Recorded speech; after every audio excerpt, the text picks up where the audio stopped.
1. Listen carefully. Heaven has paused. All of creation leans in this very moment, because God has something to whisper directly to your soul. This is not coincidence, not an algorithm, not a random voice echoing through your screen. No, this is divine interruption. You have felt it, haven't you? The stirring in your spirit, that pull in your heart when you know there is something greater about your life than the routine you walk through every day.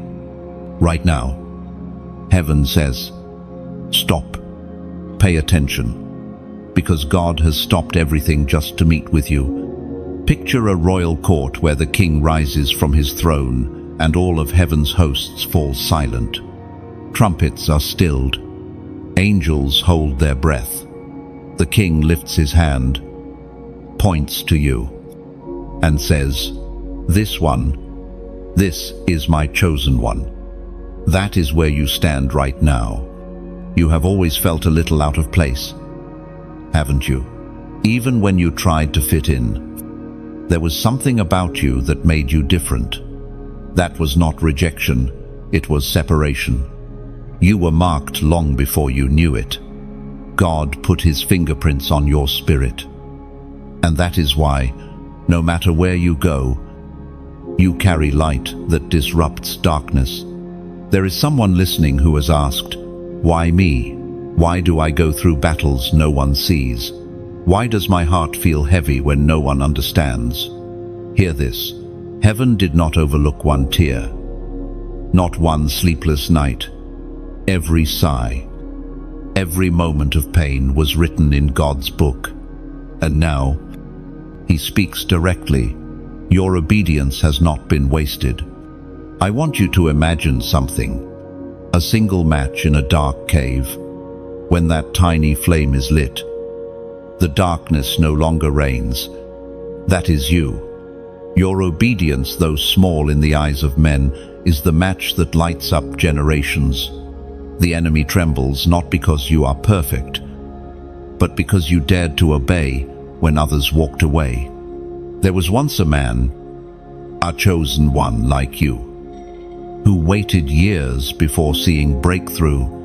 Joseph sat in prison, forgotten by men, but not by God.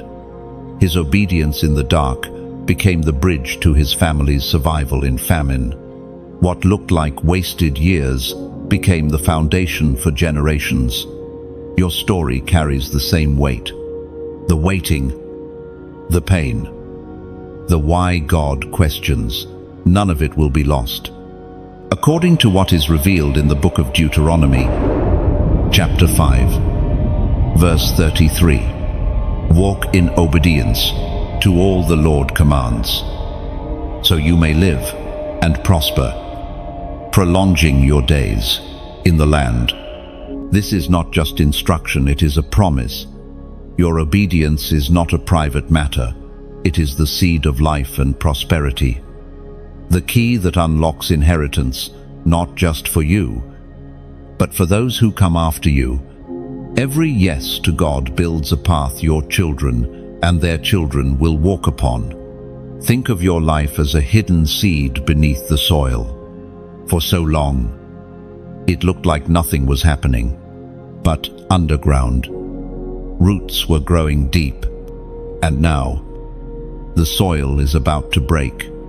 Your obedience has watered the seed, and heaven announces, growth is here, fruit is coming. Generations will eat from what you planted in faith. I'm chosen one. This is why you cannot quit now. This is why the attacks have been fierce. This is why the nights have been long. Because you were carrying something larger than yourself. You were carrying legacy. And the moment you said yes to God, you activated a chain reaction in heaven that demons could not stop, curses could not hold, and fear could not silence. So lift your head. The shame of the past does not define you. The mistakes you regret do not disqualify you. The very fact that you are hearing this word proves that mercy has covered you and grace has carried you. Heaven does not waste words. And God would not pause everything just to speak if you were disqualified. No, you are chosen, set apart, and appointed for such a time as this. Now, I invite you into a prophetic act. As a sign of faith, I want you to write in the comments right now, 333. Do it as a declaration that you receive this word, that you acknowledge heaven's pause, that you choose obedience over hesitation. When you type it, you are not just writing numbers. You are saying, I align with heaven's plan. I activate my obedience. I claim generational blessing. And while you're here, don't just keep this message to yourself. Share it with someone who needs to hear that heaven pauses for them too. Subscribe so you don't miss the next word heaven releases over your life. Let this message multiply, because your obedience in even this small act can be the spark that lights another soul's fire. Chosen one. The King has paused his court for you. You are not forgotten, not overlooked, not random. You are the one he calls, the one he crowns, the one he trusts. Lift your eyes. The pause of heaven is the beginning of your generational blessing. And as you step forward from this moment, remember this: obedience is not just an action. It is a doorway. Every time you obey, you push open a gate that lets blessing flow into your life and into those connected to you. You are a gatekeeper for generations. Do not underestimate your role. Heaven has invested too much in you to let you settle for ordinary. You are chosen to be extraordinary. Your yes carries weight beyond time. The mark of the chosen is not always visible to the natural eye, yet it is unmistakable in the spirit. You have carried it since the day you were born. A quiet distinction that set you apart. Others may have looked at you and only seen someone ordinary, but heaven has always seen the seal of destiny pressed upon your life. This mark explains so much, doesn't it? Why you could never walk the same way others did. Why sin felt heavier on you than on them. Why compromise burned you more deeply than it seemed to affect others. It was never that you were weaker, it was that you were marked. God never allowed you to blend in, because he intended for you to stand out. Think about it. Moses was marked before he even had language to describe God. As a baby floating in a basket on the Nile, he bore the invisible sign of divine purpose. David was marked while still a shepherd boy, tending sheep in the forgotten hills. Esther was marked when she was simply an orphan, unseen and unnoticed by the world. And you, though the world may have overlooked, you are marked by the same hand that wrote their stories. The mark often shows up in your struggles. Have you noticed that what others get away with, you cannot? What breaks others only for a season seems to cling to you for years. This is not punishment. It is refinement. A chosen one cannot walk with casual faith. Every step of your life has been designed to prepare you, sharpen you, and prove the fire that already burns within you. It is like a silversmith refining silver. The ore is heated until impurities rise, and the silversmith keeps working until his reflection can be seen in the metal. That is what your life has felt like: heat, fire, pressure. But what is really happening? The reflection of the King is becoming clearer in you. This is the mark at work. There is also a weight that comes with being chosen. People misread it as arrogance, when really it is responsibility. You feel the burden of things that don't bother others. You cannot watch injustice without your spirit stirring. You cannot be content with shallow living. Something in you cries out for deeper waters. This is not random longing. It is the call of heaven echoing in your spirit. I remember hearing the story of a man who lived his whole life feeling out of place. As a boy, he would ask why he felt emotions so strongly, why he carried burdens that weren't his. Years later, when God called him to lead, he realized the weight had been preparation all along. His tears were not weakness, but evidence of a heart chosen to intercede. In the same way, the things that make you different are actually the fingerprints of your assignment. Sometimes the mark attracts misunderstanding. Others will misinterpret your silence as pride, your passion as extremism, your obedience as rebellion. That is because they do not see what heaven has written on you. But do not despise this. Misunderstanding is a sign that you are walking the narrow road. Jesus himself bore the weight of constant misunderstanding, even from those closest to him. Yet his mark was undeniable. Chosen one. Understand this. Being marked does not mean being exempt from trial. In fact, it often means the opposite. The enemy recognizes the mark and launches attacks meant to crush it. That is why the storms you faced seemed targeted, why the rejection cut so deeply, why the loneliness pressed so heavily. The enemy saw the mark long before you did, and he feared what it meant. But here is the truth. The mark is not fragile. It cannot be erased by the rejection of people, nor can it be undone by the schemes of darkness. It is like a seal pressed into wax by the hand of God himself. No one else holds the authority to remove it. Your calling is not subject to popular opinion. Your identity is not defined by what others fail to see. The mark is eternal, and it is the proof that you belong to the King. The Apostle reminds us in his letter to the Ephesians, chapter 1, verse 13, when you believed, you were marked in him with a seal, the promised Holy Spirit. Think of the mark as a melody only heaven and hell can hear. To the world, you look ordinary, but in the Spirit, there is a sound that accompanies you. When you step into a room, heaven recognizes it, and demons tremble. That is why the atmosphere sometimes shifts when you arrive. It is not your personality alone, it is the resonance of being chosen. You may wonder why it matters to know this. It matters because, without understanding the mark, you will misinterpret your own life. You will call rejection failure when it was really protection. You will call isolation punishment when it was really preparation. You will despise your difference when it is really your distinction. To understand the mark is to see your life through heaven's perspective.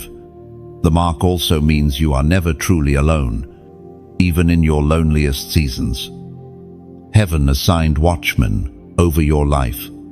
Angels stood guard when you did not even know you were in danger.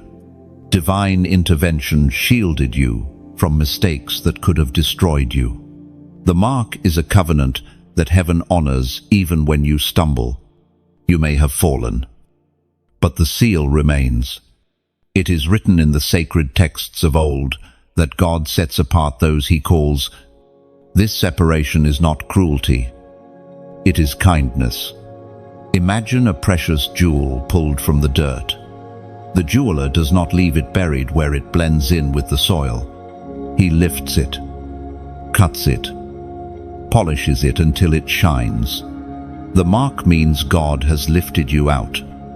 Even when you tried to hide, he will not let you stay buried, because you were never meant to disappear. And though the mark has cost you much, it will also crown you with much Every misunderstood season will become testimony. Every wilderness will become an altar. Every scar will shine as proof that the hand of God never left you. The mark that made life harder will be the same mark that makes your victory undeniable. Chosen one. The evidence of your life proves it. You are marked, set apart, sealed for a purpose greater than yourself. This is not the end of your story. The mark is not a burden to shame you. It is a banner that heaven waves over you. It is the sign that your life belongs not to the ordinary flow of history, but to the extraordinary hand of God. The battles you fought in silence have not been forgotten. Heaven remembers them all. You thought no one noticed the nights you cried into your pillow, the mornings you forced yourself to keep moving while carrying invisible weight. But those silent battles were seen, and every tear became a seed before the throne of God. It often feels unfair, doesn't it, that you had to fight storms no one else even acknowledged. You looked around and saw people laughing while you wrestled with invisible chains. But chosen ones are trained differently. You are refined in private, so that when you stand in public, you carry authority that cannot be faked. Silent battles are not wasted. Joseph endured betrayal from his brothers and years in prison with no defender to speak for him. Hannah wept in the temple year after year, mocked for her barrenness. David ran through caves, hunted like prey, while his calling remained a secret. Their stories tell us something vital. Heaven never ignores hidden pain, what the world overlooks. God records in his book. I want you to see your life as a tapestry. From the back, it looks messy, threads tangled, colors clashing. But from the front, a masterpiece is emerging. Those years of confusion and tears were simply the back of the design.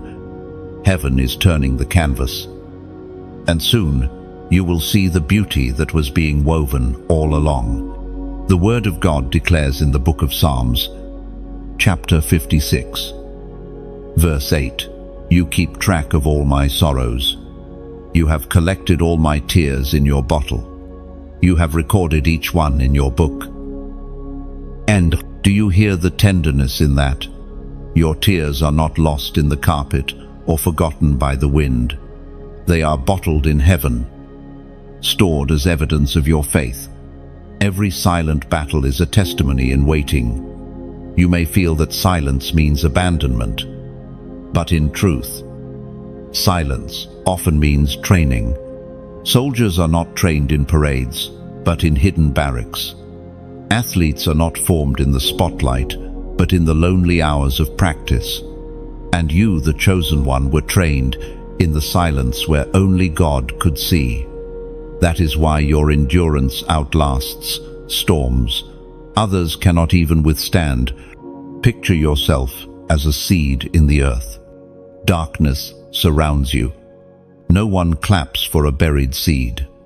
No one writes songs about waiting underground. Yet in the hidden place, life begins. Roots stretch deep, and the seed becomes unshakable. Your silent battles were the soil pressing you down, but in truth, they were pushing you towards strength. Now, pause with me. Write in the comments these words: tears have power. It may seem simple, but it is a declaration that what you cried in silence has weight in heaven. It is not weakness, it is currency before God's throne. When you type it, you are testifying that your tears were never wasted, that your battles birthed strength, and that heaven transforms pain into inheritance. And consider what that means. If silent battles could not break you, they could only build you. You came out with scars. Yes, but scars are proof of healing. You came out with tears. Yes, but tears watered the soil of your next season. You came out with questions, but even your questions drew you closer to God's heart. Sometimes the greatest proof of being chosen is not how loud you shout in victory, but how faithfully you endure in silence. The unseen places are where character is forged. When no one else applauds, God's eyes are fixed on you. And when he sees you endure the silent battle, he says, "That one is mine. That one can carry generational blessing." So, the silence is never wasted. The battles you fought without applause are the very ones that qualified you for the stage of destiny. Others will one day marvel at your strength, not knowing the price you paid in the hidden place. But you will know, and you will give glory to the one who never left your side. So, take heart. Your silent battles have been seen, counted, and honored. The God who collects tears also crowns obedience. And soon, what was once hidden will be revealed as testimony that changes lives. Your scars will speak louder than your victories ever could. Why? Because scars prove survival. They prove that fire touched you but could not consume you. They prove that pain had permission to press you, but not permission to destroy you. And when people see your scars, they will see the faithfulness of God etched on your very skin. Your testimony will become a shelter for others. The very cave where you once wept will turn into a sanctuary where others find refuge. You will say, "I have been where you are, and I survived because God was with me." That word will break chains faster than 1,000 sermons. Because lived truth carries weight that theory never can. And finally, understand this: heaven never wastes suffering. Every tear, every sigh, every lonely night is being woven into legacy. The silent battles you endured are not just part of your story, they are the inheritance of strength your children and their children will walk in. What nearly broke you will build them. What silenced you will empower them. The obedience test is rarely announced in advance. It slips into your life disguised as an ordinary choice, a small decision, a quiet whisper in the heart. To the natural eye, it may look insignificant, but in the unseen realm, it carries eternal weight. Chosen one. Every step of your journey has included these divine examinations, not to expose your weakness, but to reveal your strength. Think of Abraham. His test did not begin on the mountain with Isaac. It began when God asked him to leave his homeland without a map. Obedience meant stepping into uncertainty. Every test built upon the last until the final command to offer. Isaac revealed a heart completely surrendered. From the outside, the test looked cruel, but from heaven's perspective, it was the hinge upon which generations would turn. Your life carries the same principle. God does not ask you to obey because he needs to control you. He asks because obedience is the language of trust. Each time you choose obedience, you declare, "I believe his plan is greater than my understanding." It is not about the size of the instruction, but the posture of your heart. Some obedience tests come in hidden ways. A nudge to forgive someone who betrayed you. The gentle pull to give when you feel you have little. The prompting to speak truth when silence would be easier. None of these moments come with fanfare. No crowds cheer you on. But heaven takes notice. Angels lean forward. The Father smiles. We are reminded through the writings of David in the Psalms. Chapter 119, verse 60. I will hasten and not delay to obey your commands. End of quote. This verse reveals something powerful. Delayed obedience is disobedience in disguise. David understood that obedience requires immediacy. When you hesitate, doubt has room to grow. When you delay, the enemy plants seeds of compromise. But when you obey quickly, you break the cycle of hesitation and open the floodgates of blessing. Imagine a key in your hand. Every command from God is like a locked door, and your obedience is the key that turns the handle. If you never use the key, the door stays shut, and what lies behind it remains hidden. But the moment you turn it, even if you do not see what's on the other side yet, you unlock treasures, opportunities, and blessings prepared long before you arrived. I recall the story of a young woman who felt God nudge her to apply for a position she thought she was unqualified for. Everything in her mind screamed, impossible. Yet she obeyed. Weeks later, she was offered the role, and through it, doors opened not only for her, but for her entire family. What looked like a small step of obedience became the gateway to generational provision. That is the nature of obedience. It multiplies. A single yes reverberates through time. It affects people you may never meet. Children not yet born. Nations not yet reached. Your obedience is not just about you. It is about every life tied to your destiny. Consider Jonah, who fled from God's call. His disobedience did not only affect him, it placed an entire ship in danger. The storm was not random, it was tied to his refusal. On the other hand, when he finally obeyed, an entire city was spared. Destruction. Do you see it? The obedience test is never isolated. It always carries ripple effects. Sometimes the test feels unfair, because it asks for surrender in places you treasure most. Abraham faced it with Isaac. Hannah faced it with her desire for a child. Jesus himself faced it in Gethsemane, sweating drops of blood as he prayed, "Not my will, but yours be done."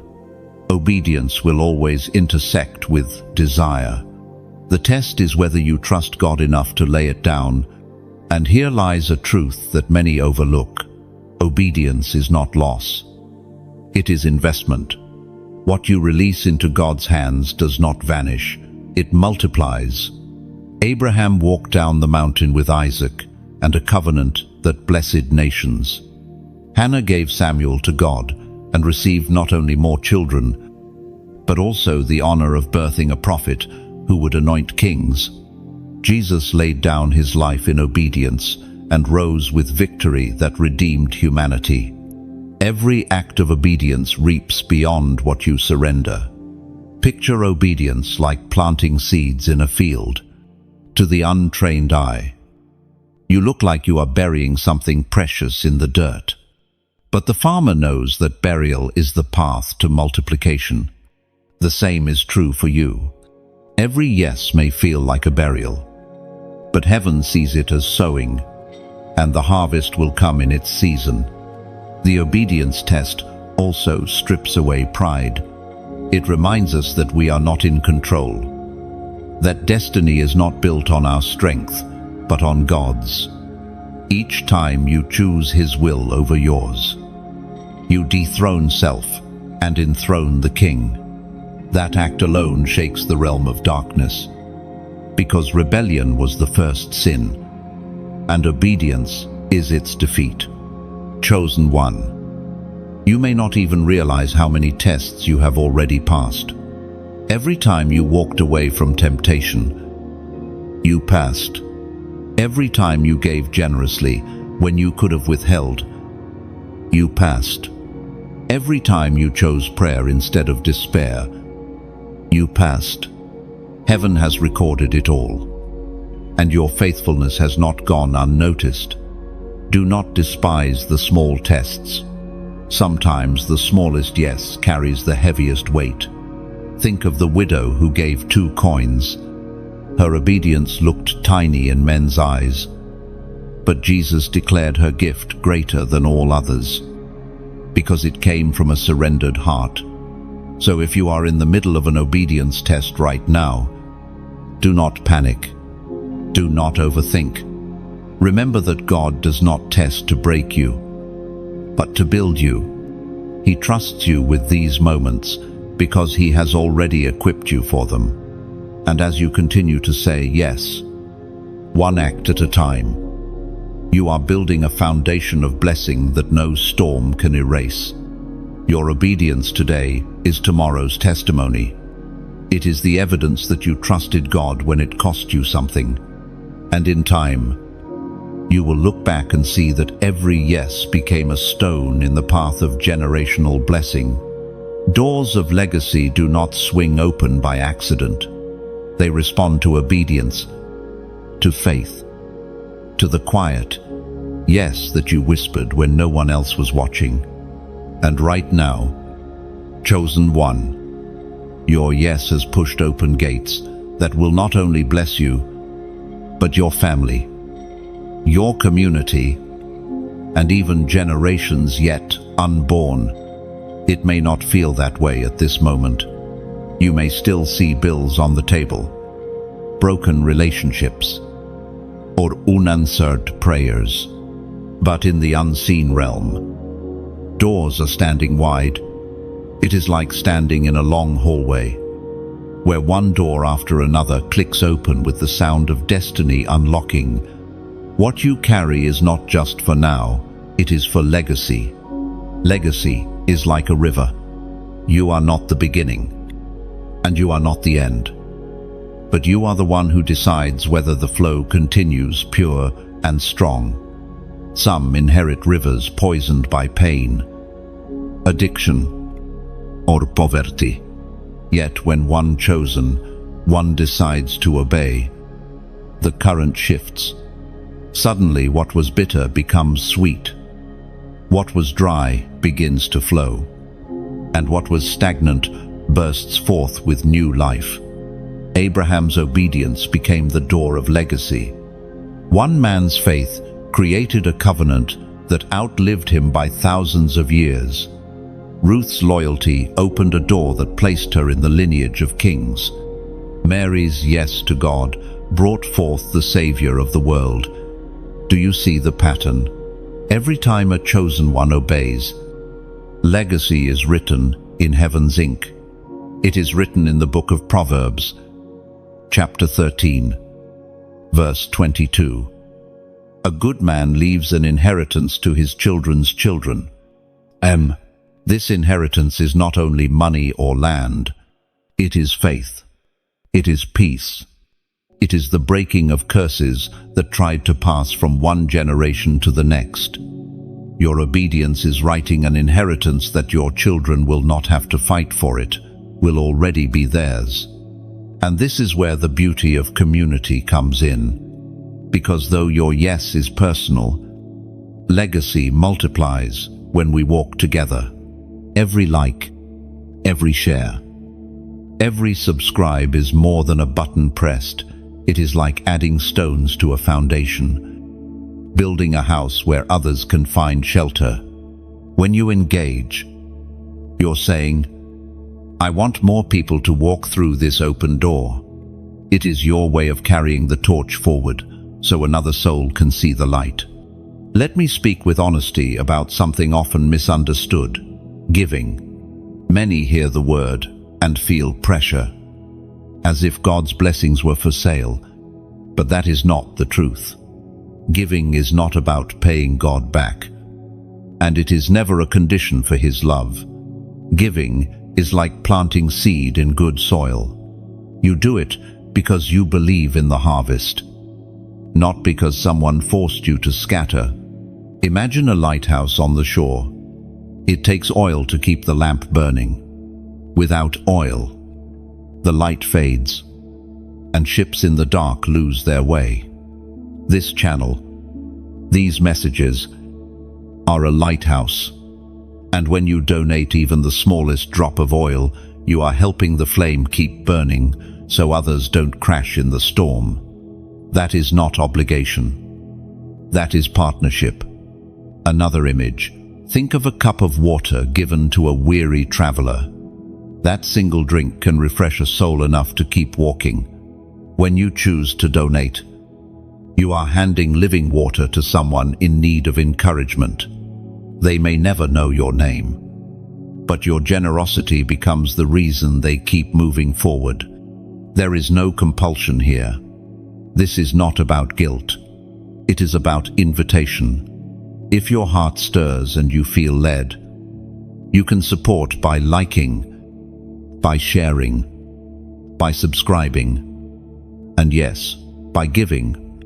Every action becomes part of the river of legacy, flowing from obedience.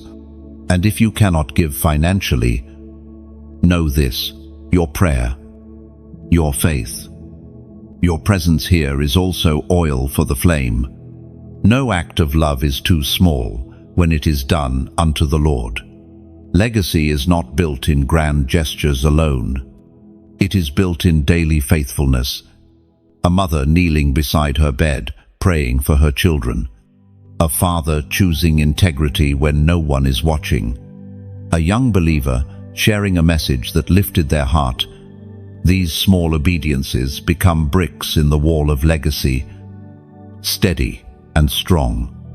Your door of legacy has opened, and you get to choose how wide it swings. Some will only walk through for themselves, but you, chosen one, are invited to pull it open so wide that countless others pass through behind you. This is why you are urged to engage, because when you do, you are saying, "This blessing is too big for me alone. I want the overflow to touch others." Let me leave you with this. Obedience always multiplies. Your yes has already activated blessing for your bloodline. But when you couple obedience with generosity, you extend that blessing outward. Like ripples in water, someone across the world may stumble on this message and find the courage to keep going, all because you chose to keep the flame burning. So today, consider what role you want to play in this story. You are not here by accident. Heaven has trusted you with doors of legacy, and you get to decide whether they remain narrow or swing wide. Your likes, your shares, your subscriptions, your donations, done freely, joyfully, and willingly, are keys that keep opening those doors. And remember, legacy is not about what you keep, but what you pass on. You are carrying the oil, the water, the keys, and the seeds that will outlast your lifetime. Use them with faith, with joy, and with freedom, because every act of obedience and generosity is another door swinging wide for generations to come. When obedience unlocks heaven, it does not just affect your present moment, it sets something in motion that will echo through generations. Right now, chosen one, you stand at a crossroad where your yes is releasing ripples into time itself. Heaven leans forward to see how far those ripples will travel, and angels are already preparing to deliver blessings tied to your obedience. You may feel small, like your actions are unnoticed, but the spiritual realm tells a different story. Every obedient step shakes foundations of darkness, while every compromise strengthens chains. That is why your obedience carries weight beyond imagination. You are not just living for yourself, you are writing history with every yes to God. Think of Joshua standing at the walls of Jericho. Obedience looked strange, marching silently for days, blowing trumpets instead of wielding swords. Yet that act of trust released victory in a way human strength never could. Your life may not involve walls of stone, but your obedience has the same power to bring down barriers that generations thought could never fall. It was proclaimed in the book of Romans, chapter 5, verse 19. For just as through the disobedience of the one man the many were made sinners, so also through the obedience of the one man the many will be made righteous. This scripture reveals a profound truth. Obedience multiplies. Just as Adam's disobedience affected all humanity, Christ's obedience brought redemption to multitudes. And you, though not called to carry the cross for the world, are called to carry obedience in your sphere. And that obedience will affect more lives than you realize. Your yes today is not a whisper lost in the wind. It is more like striking a bell in a quiet valley. The sound travels, bouncing off mountains, echoing long after the strike itself. That is what happens when you obey. The echo keeps sounding in the lives of others. Some of you are standing in a test right now. It may look small. Perhaps it is a decision to walk away from a toxic relationship. Perhaps it is the choice to forgive a wound so deep that even remembering it makes your chest ache. Or maybe it is giving up a hidden habit no one knows about but God. Each of these choices may seem personal, but they are generational. Your yes is not just breaking chains from you, it is breaking them for everyone tied to your bloodline. Imagine a tall tree standing in a field. For decades it has cast shade over everything around it. But its roots are poisoned. Every smaller tree trying to grow beneath it suffers because of what the larger tree carries. Now, imagine that tree cut down, and in its place, fresh sunlight pours in. Fresh soil is tilled, and a new grove begins to grow healthy and strong. That is what your obedience does. It cuts down what was toxic so that future generations can grow without curse. And here is where heaven invites you into a prophetic act. Right now, if your spirit agrees with this word, type in the comments 444. This is not a ritual or superstition. This is a declaration, a prophetic act saying, I align myself with obedience. I receive generational blessing. I declare that the doors of legacy swing open through my yes. When you write it, do not see it as just numbers on a screen. See it as an act of faith, like planting a flag in the ground and claiming territory for your family. You are saying, here, the cycle breaks. Here, the blessing begins. Here, obedience is the foundation of my legacy. And let me remind you, heaven does not despise small acts of faith. Remember the boy with the loaves and fishes. What seemed insignificant became the meal that fed thousands. In the same way, your small act of typing 444, of declaring your alignment, may feel simple, but it carries weight because heaven measures faith, not size. Your obedience will confuse those who do not understand. They may look at your decisions and ask, why would you give that up? Why would you go that way? Why would you live so differently? They cannot see what you see. They do not hear what you hear. You obey because you are chosen, and chosen ones cannot walk the same path as everyone else.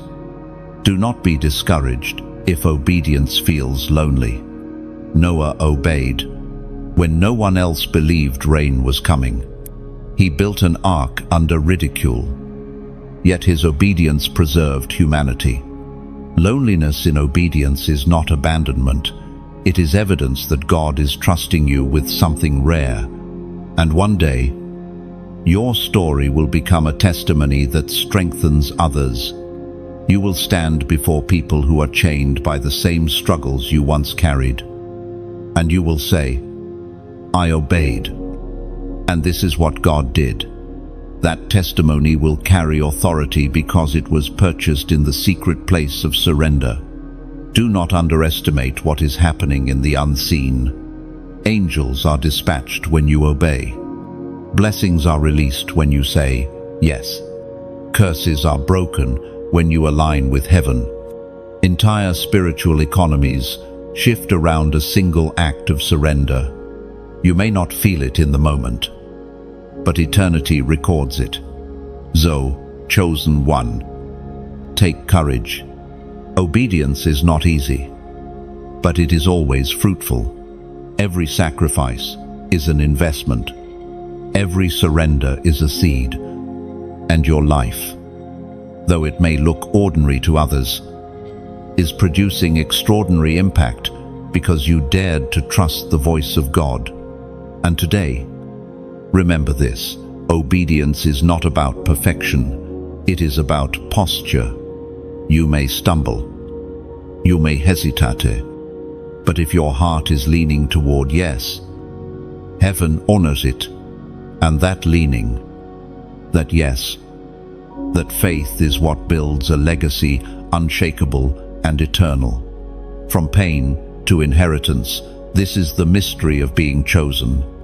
What the enemy meant to wound you with, God transforms into the very blessing that sustains generations. The scars you carry are not marks of defeat, but signs of covenant. They testify that pain did not have the final word over your life.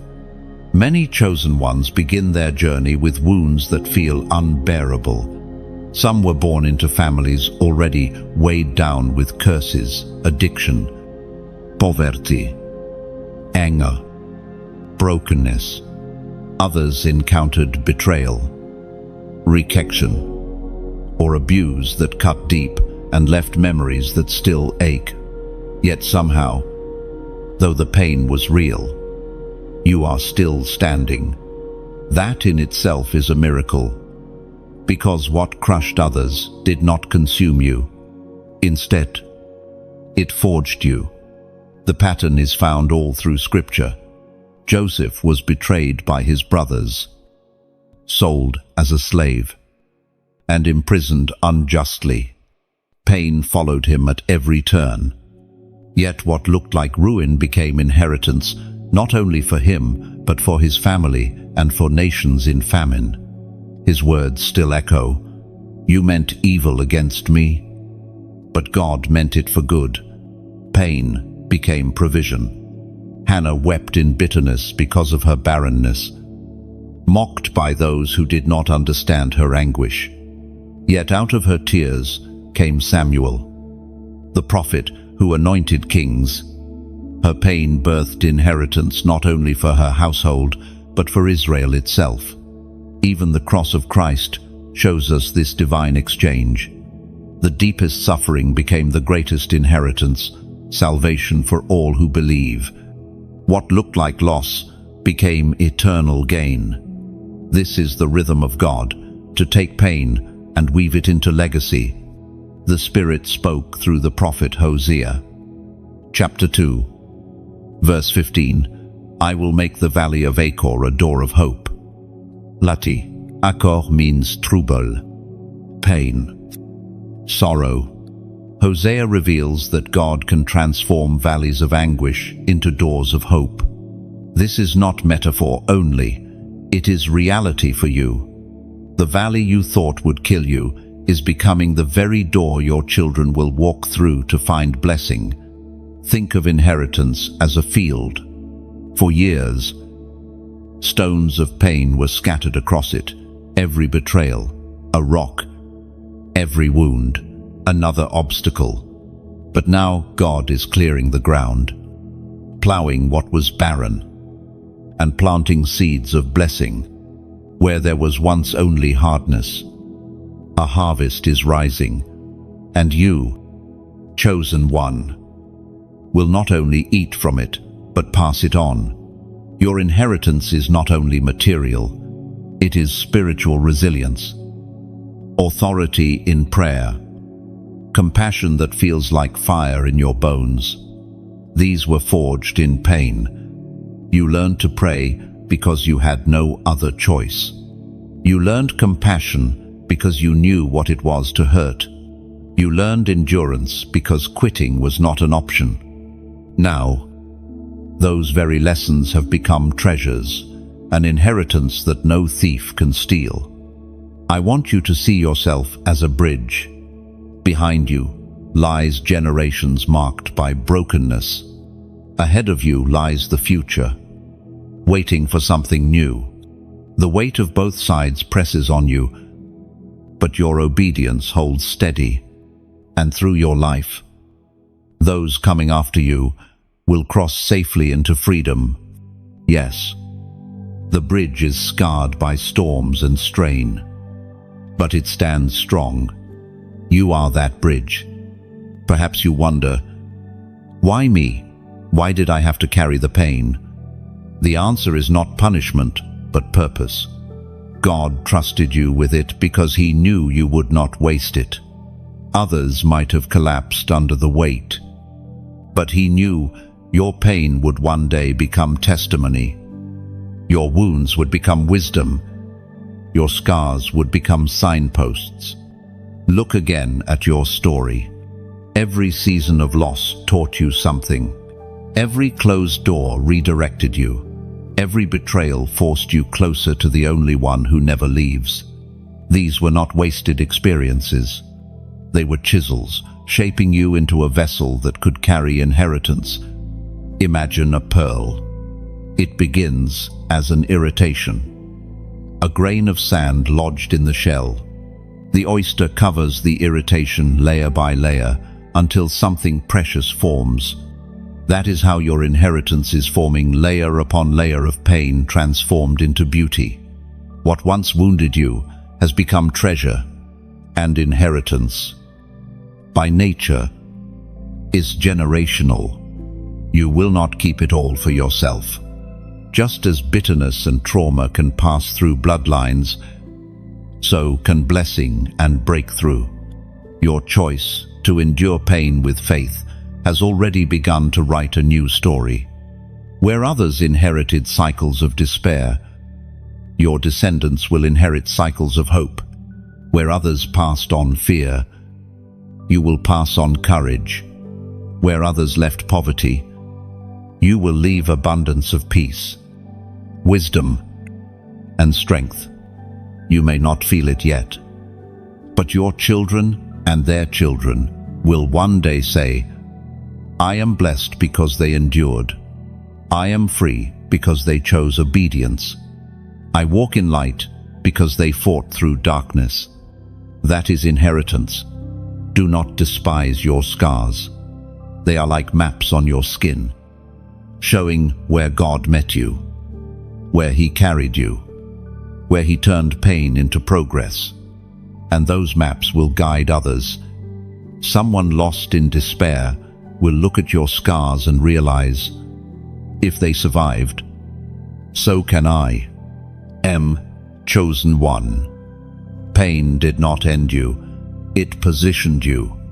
What you endured has unlocked doors no one else in your family could open. Where curses tried to continue, they were cut off. Where darkness tried to silence you, light broke through. The inheritance you now carry is not fragile, it is forged. So walk forward with confidence. You are not limping into the future as a victim. You are striding as an heir. Heir of promises. Heir of blessing. Heir of strength. And though the road was painful, the destination is glorious. Your light terrifies darkness. It is not arrogance to say this. It is truth spoken in the language of heaven. Darkness trembles not because of your strength, but because of the presence you carry, the Spirit of the living God within you. Every act of obedience, every step of faith, every whispered prayer adds oil to that light, and the enemy cannot extinguish it. Light does not need to shout to be powerful. A single candle in a vast cavern disarms the suffocating grip of shadow. The smallest flame reveals what was hidden and breaks the illusion of total darkness. In the same way, your life, though you may sometimes feel small, has pierced atmospheres that once seemed impenetrable. The ancient words recorded in the Gospel of John, chapter 1, verse 5 declare, "The light shines in the darkness, and the darkness has not overcome it." No, notice how it does not say the darkness fought, or tried, or debated. It says darkness has not overcome. That is the final verdict. The enemy has strategies, but they all collapse in the presence of divine light, and that light burns within you. Think of Paul and Silas in the Philippian jail. Chains bound them. Guards surrounded them. And yet in the midnight hour, they lifted their voices in worship. That sound carried light into the dungeon, and suddenly doors flew open. Their situation looked dark, but their praise released light that disrupted the very atmosphere. Your obedience works in the same way. Every time you choose to trust, you strike a match in the dark. Light terrifies darkness because it exposes. Shadows hide what thrives in secrecy: fear, lies, shame. But when light enters, masks fall. Truth becomes visible. Demons lose their ground, because their power is built on deception. This is why your presence unsettles some people without you saying a word. The light you carry reveals what others would rather keep hidden. I want you to imagine walking into a room where mold has spread in corners and cracks. The room feels heavy, stale, lifeless. Then suddenly, curtains are drawn back, sunlight floods in, and everything is revealed for what it is. The mold cannot hide anymore. This is what happens spiritually when you enter spaces carrying the Spirit of God. Your light does not ask permission, it simply shines. And in shining, it commands change. And do not think this light is fragile. The world might tell you to dim yourself, to tone down your passion, to be less radical. But chosen ones cannot hide their fire. It is like trying to cover the sun with your hands. It is impossible. Your light was meant to blaze. And the darker the environment, the more striking your brightness becomes. At times, you may feel warfare increase around you. Understand this. Resistance often intensifies when your light is exposing hidden strongholds. The enemy does not waste energy on those who walk in darkness. He fights those whose light has the power to set captives free. So, if you have felt unusual pressure, strange opposition, or sudden attacks, it is confirmation that your light is making an impact. Do not confuse intimidation with defeat. Darkness may growl, but it cannot bite. It may scream, but it cannot silence. When shadows close in, remember that they only exist where light is blocked. And the moment you release even the smallest act of faith, shadows scatter. Your light is also contagious. Others around you begin to see differently because of what you carry. A weary friend regains hope after speaking with you. A family member feels conviction after watching how you live. Even strangers notice a peace about you they cannot explain. That is not charisma, it is light.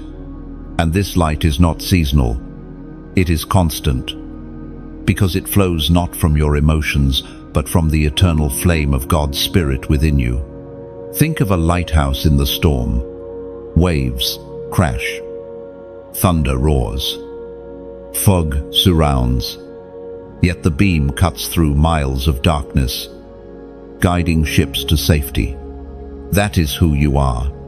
Others may not tell you, but your life has been a lighthouse to them. They were drifting, but your steady light gave them direction. They were close to wreckage, but your obedience drew them to safe harbor. And just as light exposes, it also warms. Darkness is cold, isolating, numbing. But when light enters, hearts thaw. The warmth of God's presence flowing through you has comforted people who never spoke their pain aloud. Perhaps you thought you were just being kind, or just listening, or just smiling at a stranger. But heaven saw it as releasing warmth into a frozen soul. Do not underestimate the cost of carrying this light. To shine means to burn. Oil must be poured, and flames must be fed. Yet here lies the promise: you are never the source, only the vessel. The Spirit supplies oil that never runs dry. The flame within you does not depend on your mood or energy. It is sustained by the one who called you. There will be seasons when you feel dim, when you think your light has flickered too low. But remember, even embers can spark wildfires, and in God's timing, He breathes on what feels faint, and suddenly you blaze again. Nothing the enemy does can extinguish what heaven has ignited. Chosen one. Understand this clearly. Your obedience terrifies the darkness because obedience fuels light. Every yes adds another log to the fire. Every surrender makes the flame rise higher. And as long as you keep saying yes, your light will continue to confound, disrupt, and scatter the powers of darkness. So walk boldly. Do not apologize for shining. Do not fear the shadows that react to your glow. You are carrying heaven's fire, and that fire was meant to light the path for generations. There are moments in the life of the chosen when alignment must be declared, not just felt quietly in the heart, but spoken, written, and affirmed, because heaven hears your yes, and hell trembles at your agreement with God's word. This is why declaration is so vital. Your tongue has power, and what you confess reveals what you believe. Silent faith is precious, but spoken faith is warfare. When you put into words what God is doing, you mark territory in the Spirit. The book of James, chapter 3, verse 5 tells us, "The tongue is small, but makes great boasts.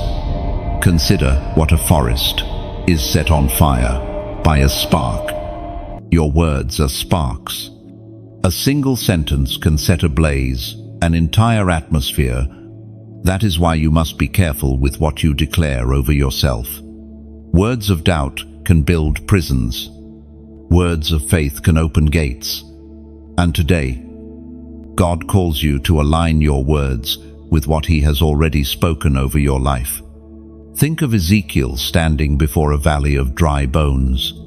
God told him to prophesy, and when he obeyed, the bones rattled, came together, and flesh formed. The miracle did not begin with muscle or skin, it began with words. Prophecy released alignment. The same is true for you. What you say matters. What you type matters. Even this small act of declaration here and now has the power to echo into your destiny. So I invite you to write in the comments, "I stand ready." 3 simple words. Yet they carry profound weight. They declare that you are not hiding anymore, not hesitating, not delaying.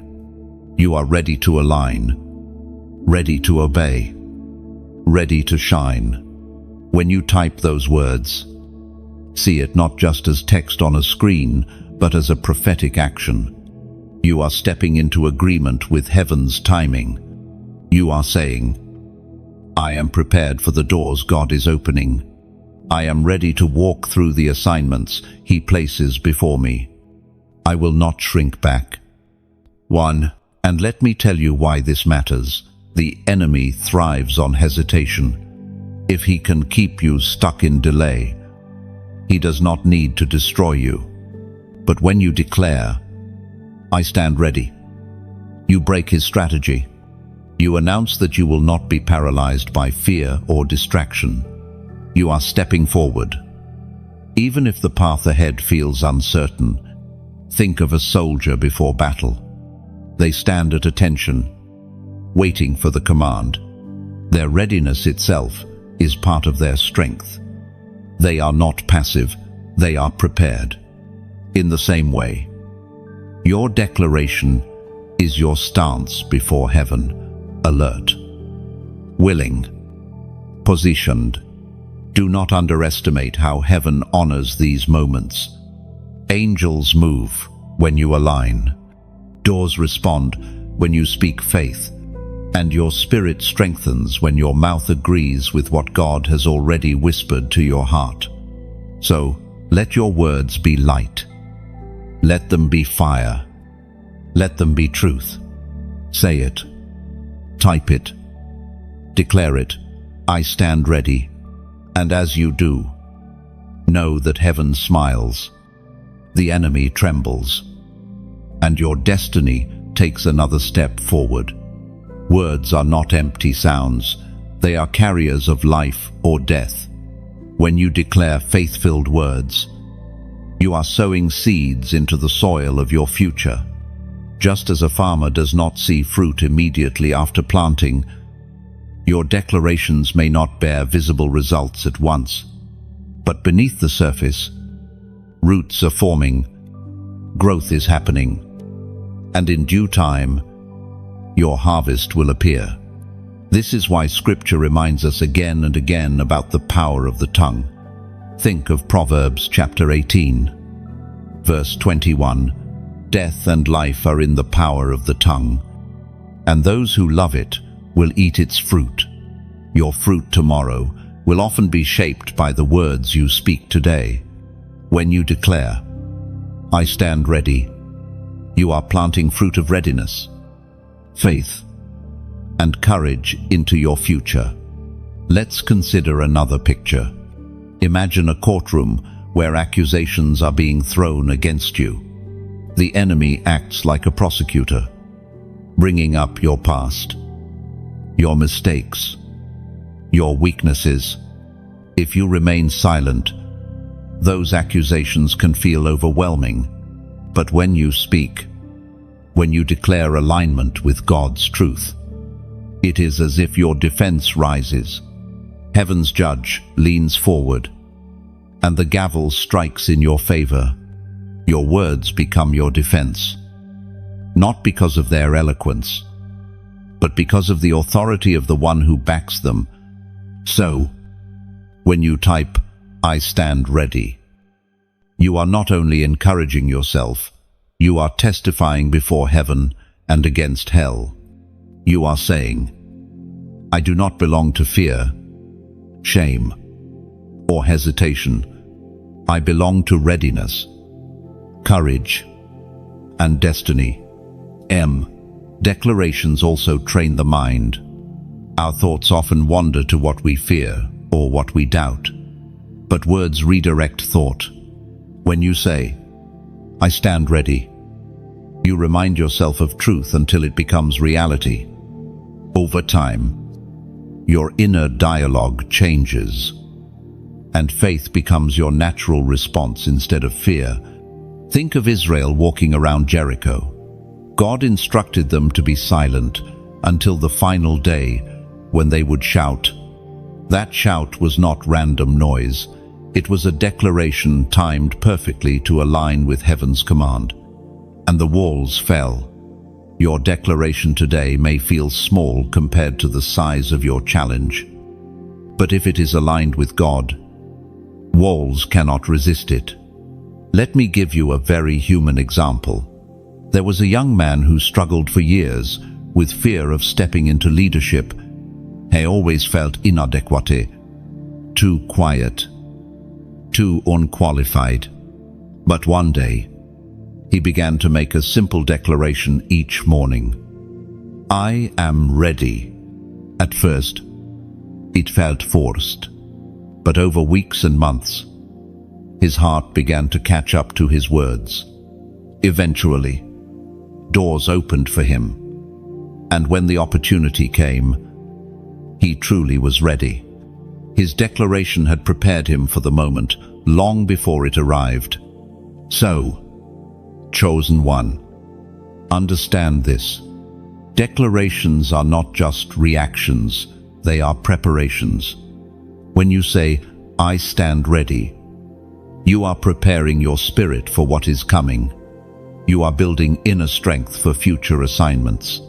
You are rehearsing your victory before the battle even begins. Heaven hears it. Hell fears it. And your own soul believes it. That is why this simple act carries such weight. Speak it often. Write it boldly. And live it daily. Because readiness is not just about being available, it is about being aligned. And when you are aligned with heaven, no force of darkness can resist your destiny. Chosen one. Multiplication is in your design. When God calls you, He never looks at you alone. He sees the ripple that will flow through your family, your community, and generations yet to come. You are not called to live small. You are chosen to multiply, to expand light, to turn seeds into forests and rivers into oceans. Think of a seed resting in the palm of a farmer. By itself, it seems fragile and almost insignificant.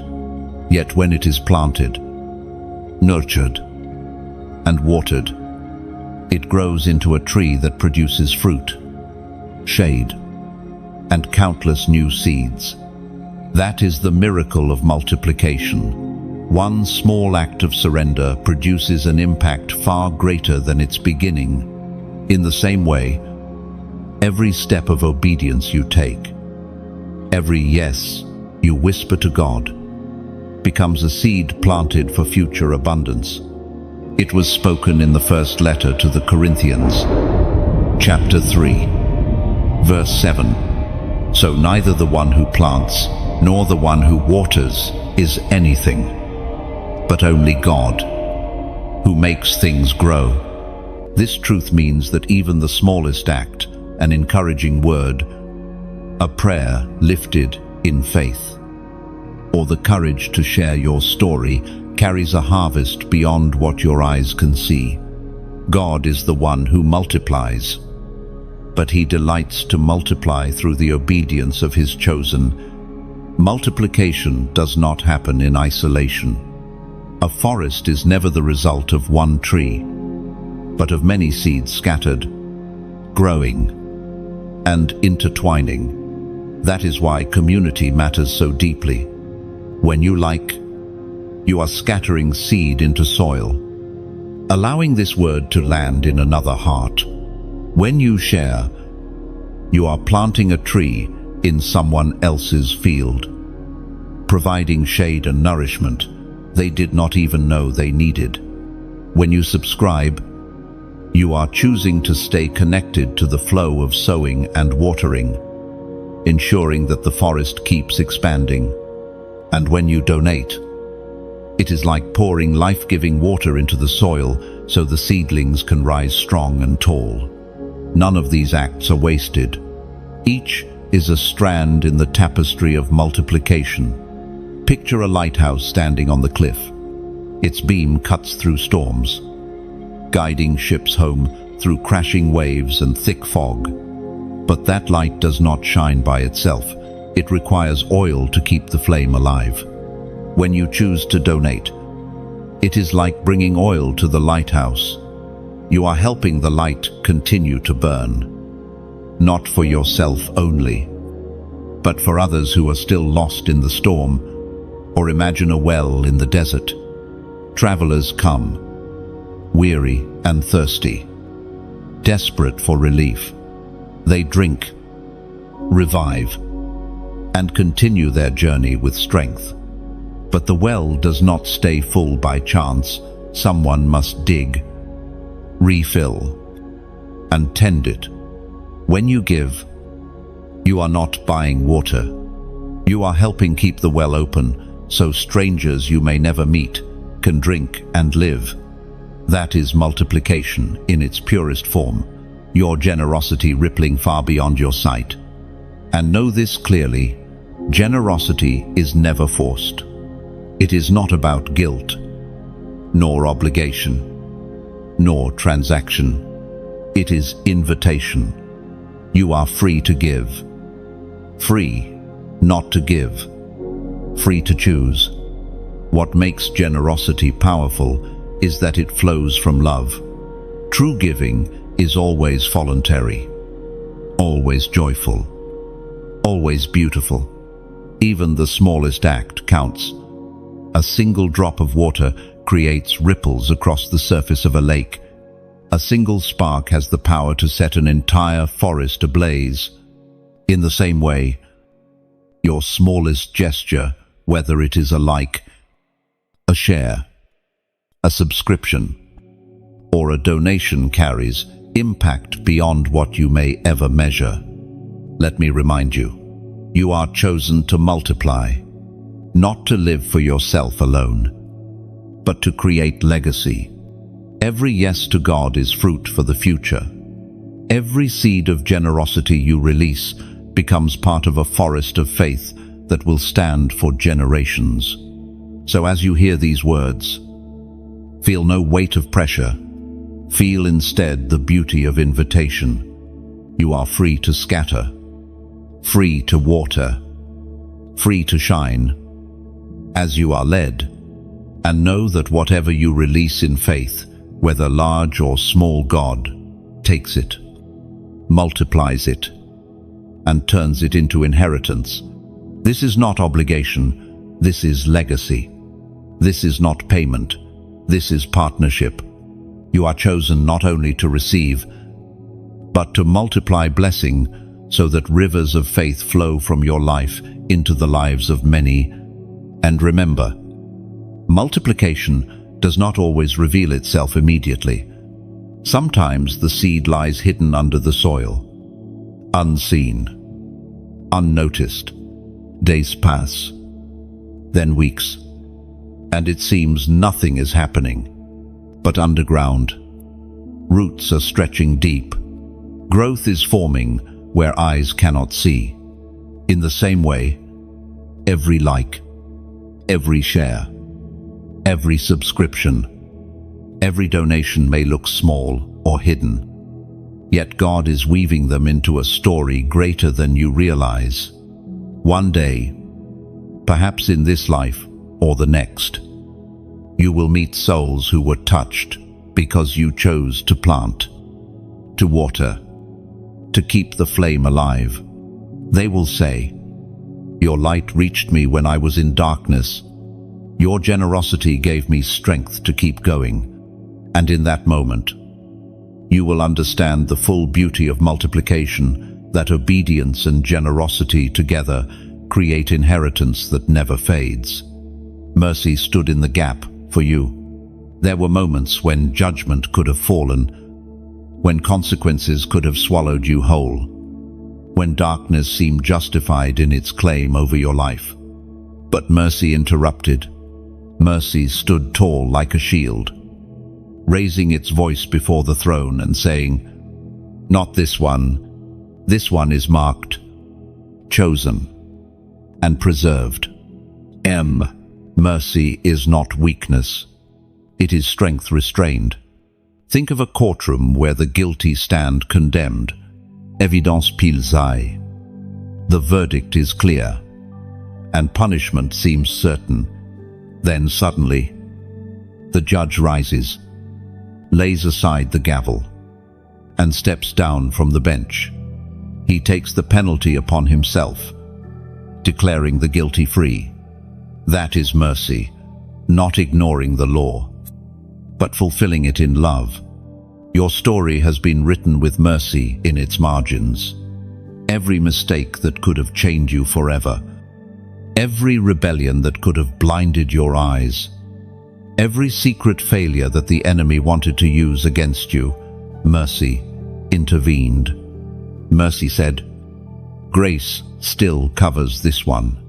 Mercy turned curses into pauses, and pauses into second chances. We find in the book of Lamentations, chapter 3, verses 22 to 23, "Because of the Lord's great love, we are not consumed, for his compassions never fail. They are new every morning. Great is your faithfulness." Oh, this truth means that mercy is not a one-time gift. It flows daily, fresh as the sunrise, constant as the breath in your lungs. Every morning you wake, you are living proof that mercy stood in the gap through the night. Think of Peter after denying Jesus 3 times. Shame should have ended his story. Regret should have silenced his calling. Yet mercy sought him out, not with condemnation, but with a question, "Do you love me?" Mercy restored him. And Peter went on to lead thousands into faith. Without mercy, his failure would have been final. With mercy, his failure became fuel for ministry. The same mercy covers you. That mistake you replay in your mind, the one you thought disqualified you, mercy already spoke over it. That season of rebellion, when you drifted far from God, mercy followed you into the far country. That night, when despair whispered that your life had no meaning, mercy held you until morning came. Mercy is like a bridge over a chasm. Without it, the gap between your weakness and God's holiness would be impossible to cross. But merci stretches across, plank by plank, until you can walk safely into his presence. And here is the miracle. Mercy itself became flesh in Jesus, who bridged the greatest gap of all. Perhaps you have wondered why you are still here. Why, after all the storms, all the mistakes, you are still breathing. The answer is mercy. It is not coincidence, not luck, not chance. Mercy stood between you and destruction. And because of that, you are alive to step into generational blessing. Do not mistake mercy for permissiveness. Mercy does not erase the seriousness of sin. It reveals the seriousness of God's love. If he wanted to condemn, he could have. If he wanted to leave you in darkness, he would have. But mercy says, "I would rather restore than destroy. I would rather heal than abandon. I would rather forgive than cast aside." End of chapter. Picture a raging storm at sea.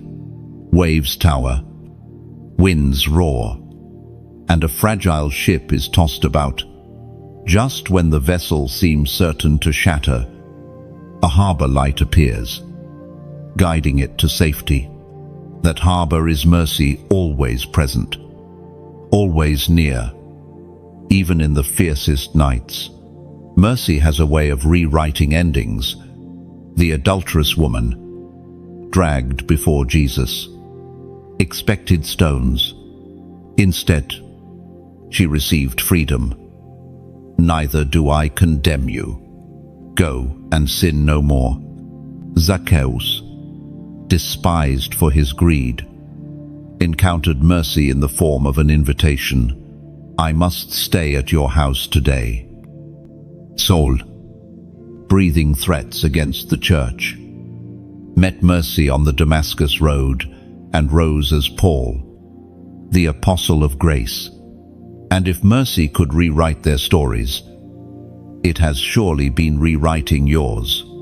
You are not defined by the worst chapter of your past, but by the mercy that turned the page. Mercy also protects what you carry. The generational blessing resting on your life is too precious to be lost. Mercy has shielded it in seasons when you could not protect it yourself. When the enemy schemed to cut off your bloodline, mercy intercepted. When despair tried to silence your calling, mercy whispered hope. When you stood on the edge of giving up, mercy reached for your hand and pulled you back. Chosen one, take comfort in this. Mercy is not running out. It is not a reservoir slowly draining away. It is an endless river, flowing from the heart of God, fresh and unstoppable. No matter how far you travel, the river runs toward you. No matter how many times you fall, the current pulls you back. And this mercy is not just for you. It flows into your family, into your children, into the generations after you. The same mercy that stood in the gap for you will stand in the gap for them. You are not just a recipient of mercy, you are a carrier of it. Others will encounter mercy through your words, your prayers, your presence. So lift your head, walk forward without shame. Let the enemy accuse. Let the past remind. Let your own heart tremble, but let mercy speak louder.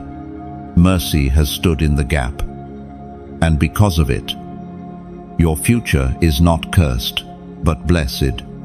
And this blessing is not fragile.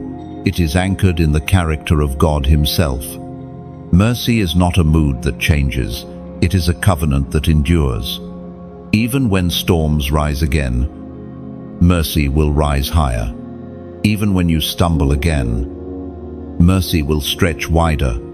Chosen one, you are living proof that love stronger than judgment has claimed you, and that love will never let go. When generational blessing begins to move, heaven often calls for a sign of agreement, not because God needs proof, but because you need a moment to mark in your spirit. This is the day I chose alignment. Chosen one. You stand at that kind of moment right now. Heaven is not speaking to you by accident. It is pausing to remind you that obedience has not only shifted your life, but is shaking the foundation of your bloodline. What once bound your family will not bind you. What once broke them will not break you. And sometimes, to seal such a shift, a prophetic act is needed. Something simple, yet powerful. That is why I ask you to type in the comments, 555. This is not superstition. It is not ritual. It is a prophetic declaration, saying, I welcome grace upon grace. I step into blessing upon blessing. I declare that what I receive will flow beyond me, into my children and their children. When you write 555, see it as a rhythm of grace, like waves rolling onto the shore again and again. It is a statement that you believe in the God who multiplies mercy, multiplie provision, multiplies favor. Generational blessing is like a tree whose roots run deeper than memory. Some roots have carried pain, but today, new roots are spreading. Roots of peace, roots of wisdom, roots of freedom. When you said yes, you planted something your descendants will eat from, and they may never know the depth of your obedience, but they will taste its sweetness. Consider Abraham again. His obedience to leave his homeland did not bless him alone. It blessed Isaac, Jacob, Joseph, and generations beyond count. Scripture even declares that through his seed, all nations would be blessed. One man's yes became a flood of inheritance. Your yes carries the same principle. The apostle reminds us in his letter to the Galatians, chapter 3, verse 9. So those who rely on faith are blessed along with Abraham, the man of faith. And This means that you are standing in a line of legacy. What Abraham unlocked through faith, you now inherit through your own obedience. The blessing is not just personal, it is covenantal. Picture a river blocked by a dam. For years, the water builds pressure behind it, longing to burst forth. Then suddenly, the dam cracks, and the river surges into valleys that were once dry. That is what obedience does. It cracks the dam of generational pain and lets blessing flow. Your comment, your declaration of 555, is like striking the stone that begins the crack. Do not underestimate these small acts. Gideon felt small when God called him a mighty warrior, yet his obedience, even when uncertain, broke Israel's cycle of oppression. Hannah's whispered prayer broke years of barrenness and birthed a prophet. Your whispered, yes. Your typed 555 carries the same weight. It marks a turning. There is someone listening who wonders if their family is too broken to be healed. You look back and see cycles of addiction, cycles of poverty, cycles of divorce, cycles of anger. But hear this, the chain breaks with you. The blessing begins with you. You may be the first in your family to walk in this kind of obedience, but you will not be the last. Think of yourself as a wall builder, like Nehemiah. While others walked past the ruins of Jerusalem, he stopped, wept, prayed, and began to rebuild. His obedience restored the walls, and generations after him walked in security. You too are building walls of faith, walls of blessing, walls of protection that will outlast you. And do not fear if your obedience feels small compared to your family's brokenness. God does not measure size, He measures faith. A mustard seed of faith moves mountains. A single step of obedience redirects history. And your obedience is more than enough for God to write a new story. Chosen one. Imagine a relay race. For generations, the baton was dropped, stumbled, fumbled. But today, in your hands, it is steady. You are running forward. And when you pass it, it will not be dropped again. The blessing will not only reach you, it will run beyond you. This is why the prophetic declaration matters. 555 is your baton raised high. Your statement that the race continues. And this time, the finish line will be reached. Do not forget that blessing is not only inheritance, it is responsibility. To carry it means to live differently, to walk carefully, to guard what God has entrusted. That is why you felt the weight in seasons when others lived carefree. That weight was the evidence of blessing resting on you. So now, let the declaration rise. As you type 555, you are saying, I accept the responsibility of blessing. I will live in alignment. I will walk in faith. I will guard what heaven entrusts to me. Oh, and one day, when your children or those you mentor ask, why is our family blessed? Why do we walk in freedom? You will point back to these moments, to your obedience, to your declarations, to your faith that chose blessing over curse. Generational blessing is not a theory, it is a covenant. And today, you seal it with faith, with words, with action. So, go ahead. Let your fingers write what your heart already believes. 555. And know that, as you do, heaven records it. Angels witness it. And your legacy shifts forever. This is more than a number, it is a memorial stone, like those Joshua commanded Israel to set up after crossing the Jordan, a reminder to future generations. Here, God moved. Here, obedience opened the way. Here, blessing began to flow, and long after today is forgotten by the world. Heaven will remember this declaration. You did not just type digits, you marked a moment when eternity touched your story. Chosen one.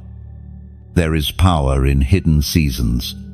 Though your heart often longs for visibility, recognition, and confirmation, the Spirit does some of His deepest work in silence and obscurity. These are the times when no one is watching, when applause is absent, when progress feels invisible. Yet it is in these moments that your roots are growing deeper, preparing you to stand when storms come. Consider David, anointed by the prophet Samuel, yet sent back to the pastures. The oil had marked him for kingship, but the sheep became his daily company. While the world overlooked him, heaven was shaping him. Lions and bears trained his hands for battle long before Goliath appeared. In hiddenness, his character was forged, his worship deepened, and his courage strengthened. Without those years of tending sheep, the crown would have crushed him. Hiddenness is never wasted. It is the furnace where dependency on God is refined, where motives are purified, where the heart learns to long for the giver more than the gifts. When no spotlight is shining, obedience becomes authentic. You do not act for approval, you act because you love. According to the book of Psalms, chapter 27, verse 14, wait for the Lord, be strong and take heart, and wait for the Lord. And waiting is not passive, it is active trust. It means serving faithfully in small places, tending responsibilities no one notices, and believing that what God has spoken will come to pass in His time. Think of Joseph. His dreams were radiant, but his journey wound through betrayal, slavery, and prison. In the hidden corridors of Egypt, where no one saw his faithfulness, Joseph proved trustworthy.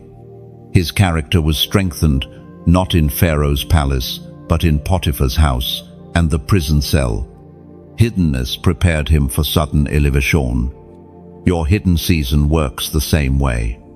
What feels like delay is actually design. God conceals you until the right time, like a seed in the soil.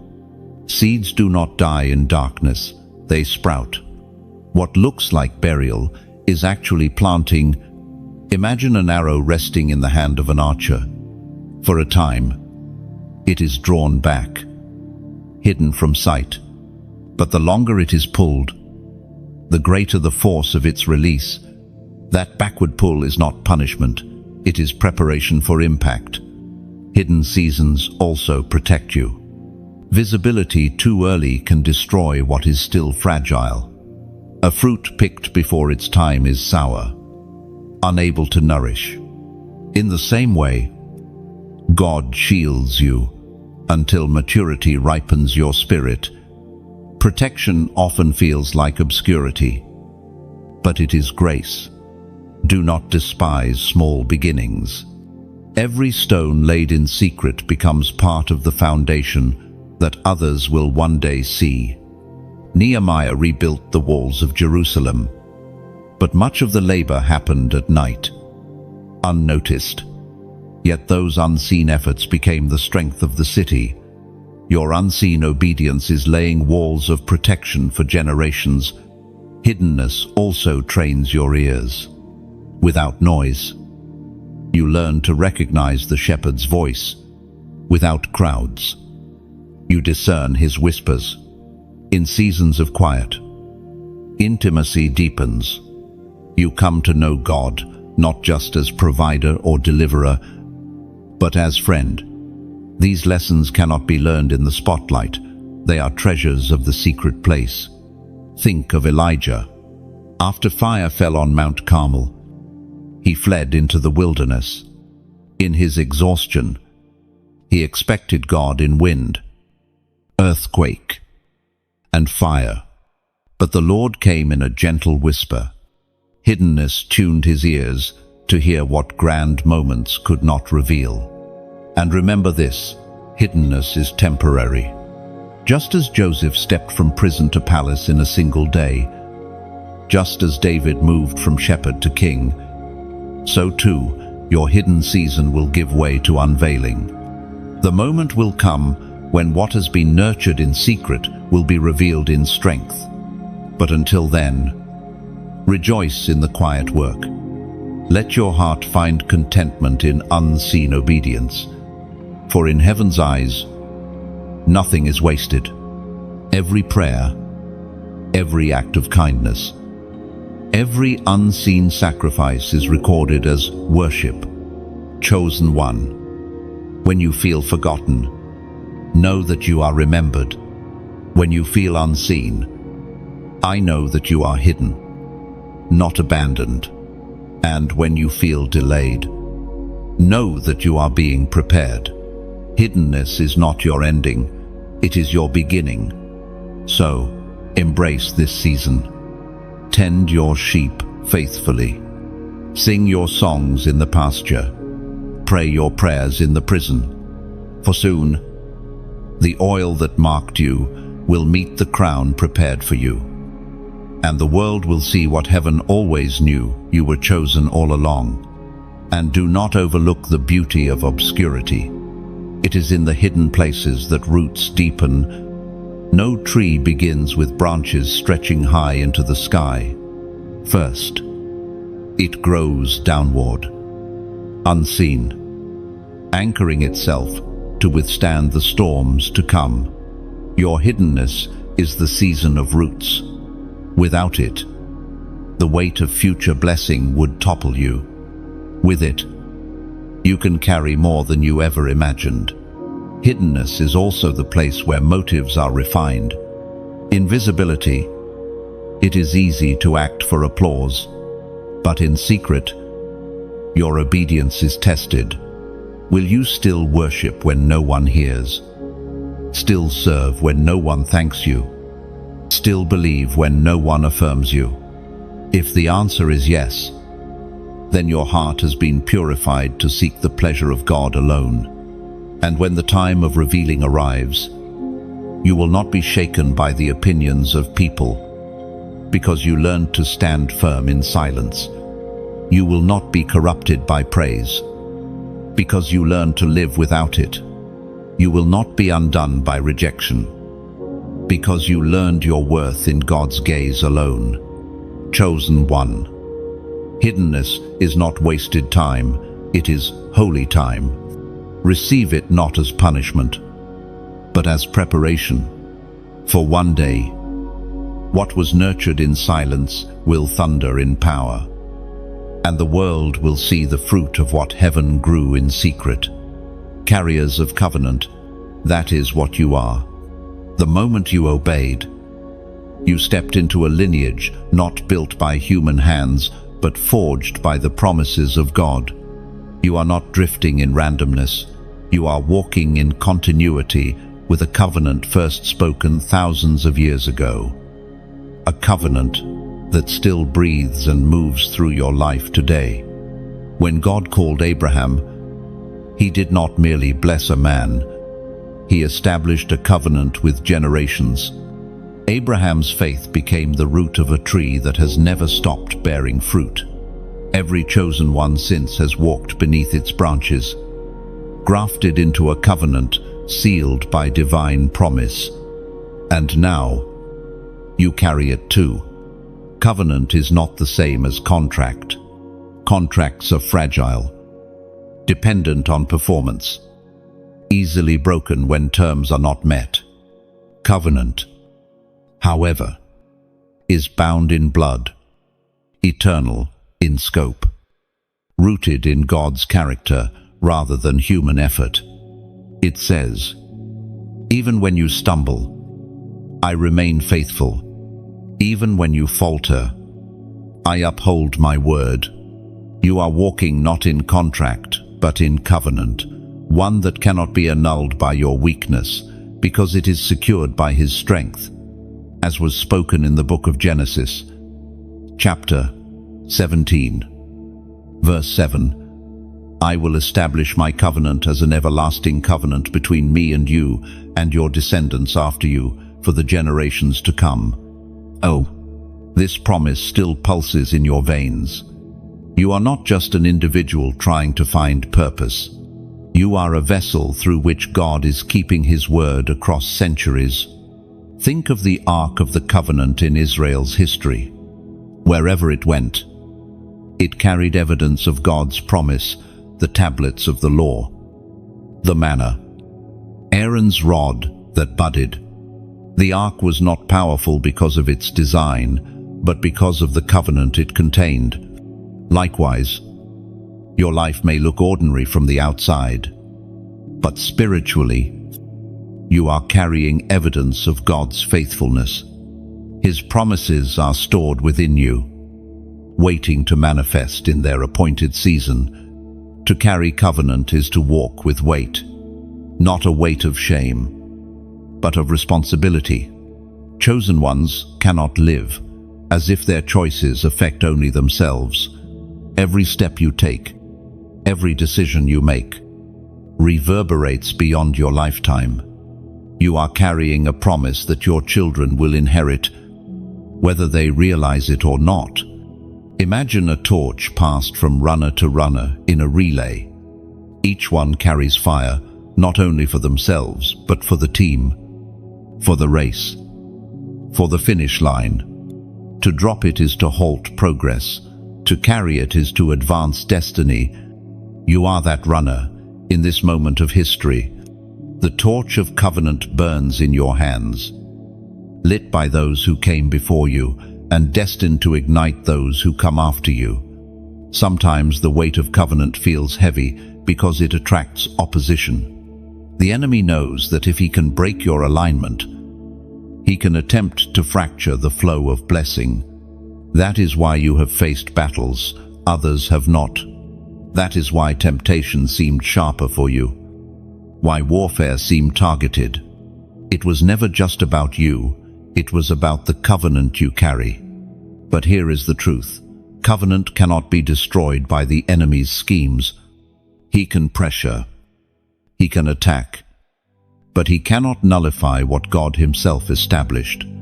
Your responsibility is to remain faithful, to protect the flame, to live conscious of what rests upon you. God's responsibility is to fulfill His promise, and He has never failed. Think of David. He was a carrier of covenant, chosen to continue the line through which Messiah would come. Even when he fell into sin, God's covenant did not collapse. Discipline came. Consequences followed. But the covenant endured. Why? Because it was bigger than David's failure. It was rooted in God's eternal plan. The same assurance rests on you. Your covenant is not fragile. It is unshakable, built on the character of the unchanging God. Carrying covenant also means you carry identity. In a world full of confusion, you walk with clarity. You are chosen, set apart, sealed with promise. You do not need to scramble for worth, because covenant declares your value.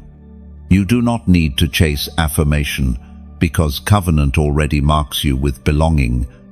Others may label you, misunderstand you, or reject you. But covenant overrides every human verdict. Picture a ring, shining on a hand. It is small in size but heavy in meaning, declaring relationship, commitment, union. Covenant is like that ring upon your spirit. It announces to every power in heaven and hell that you belong to God, and nothing can sever that bond. Do not despise the seasons when covenant feels invisible. Abraham waited decades before seeing Isaac. Israel wandered 40 years before entering Canaan. Even Jesus, carrying the new covenant in his very blood, endured years of obscurity before stepping into his public mission. Hidden seasons do not mean the covenant is absent. They mean the covenant is being tested and strengthened. And when fulfillment comes, it will not be small. Covenant is always extravagant, always generational, always more than the one who carries it imagined. Abraham hoped for a son. God gave him nations. David longed for a throne. God promised him an eternal kingdom. You may be asking for provision, but covenant ensure inheritance. You may be praying for breakthrough, but covenant ensure transformation. Chosen one. Let this truth settle deeply. You are a carrier of covenant. You are not wandering without direction. You are walking a path laid long before you were born. A path inscribed with promises older than history, yet fresh with every sunrise. Carry it with reverence. Carry it with joy. Carry it with the certainty that what God begins, He always completes.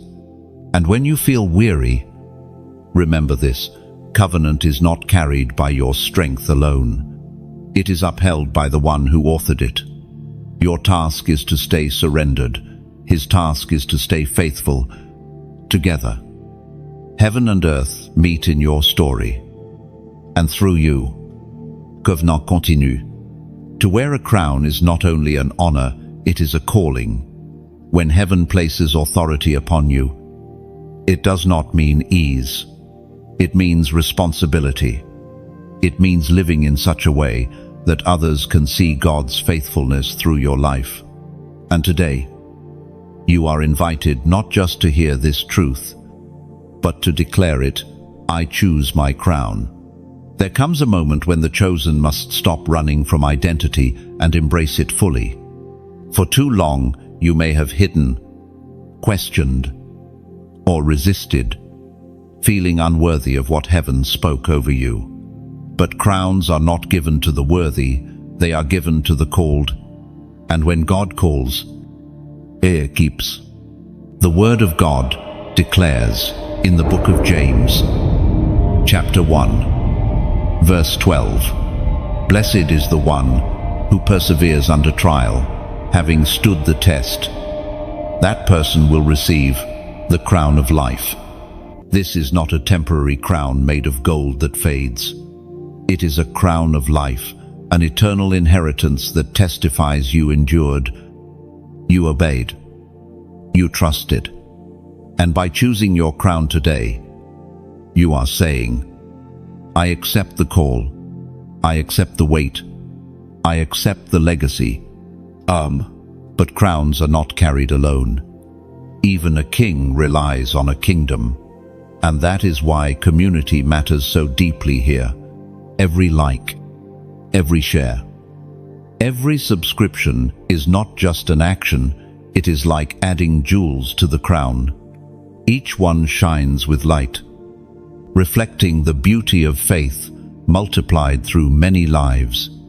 When you comment, you are adding your voice to the royal chorus, testifying, I am part of this covenant story. No. And when you choose to donate, it is not obligation. Think of it like bringing oil to keep a lamp burning in the temple. The flame is already lit by God, but oil sustains it so the light can keep guiding others. Your generosity becomes fuel that helps the message reach someone who might otherwise stay in darkness. Imagine a garden filled with flowers. Each bloom stands because someone watered the soil, tended the roots, and cared for the growth.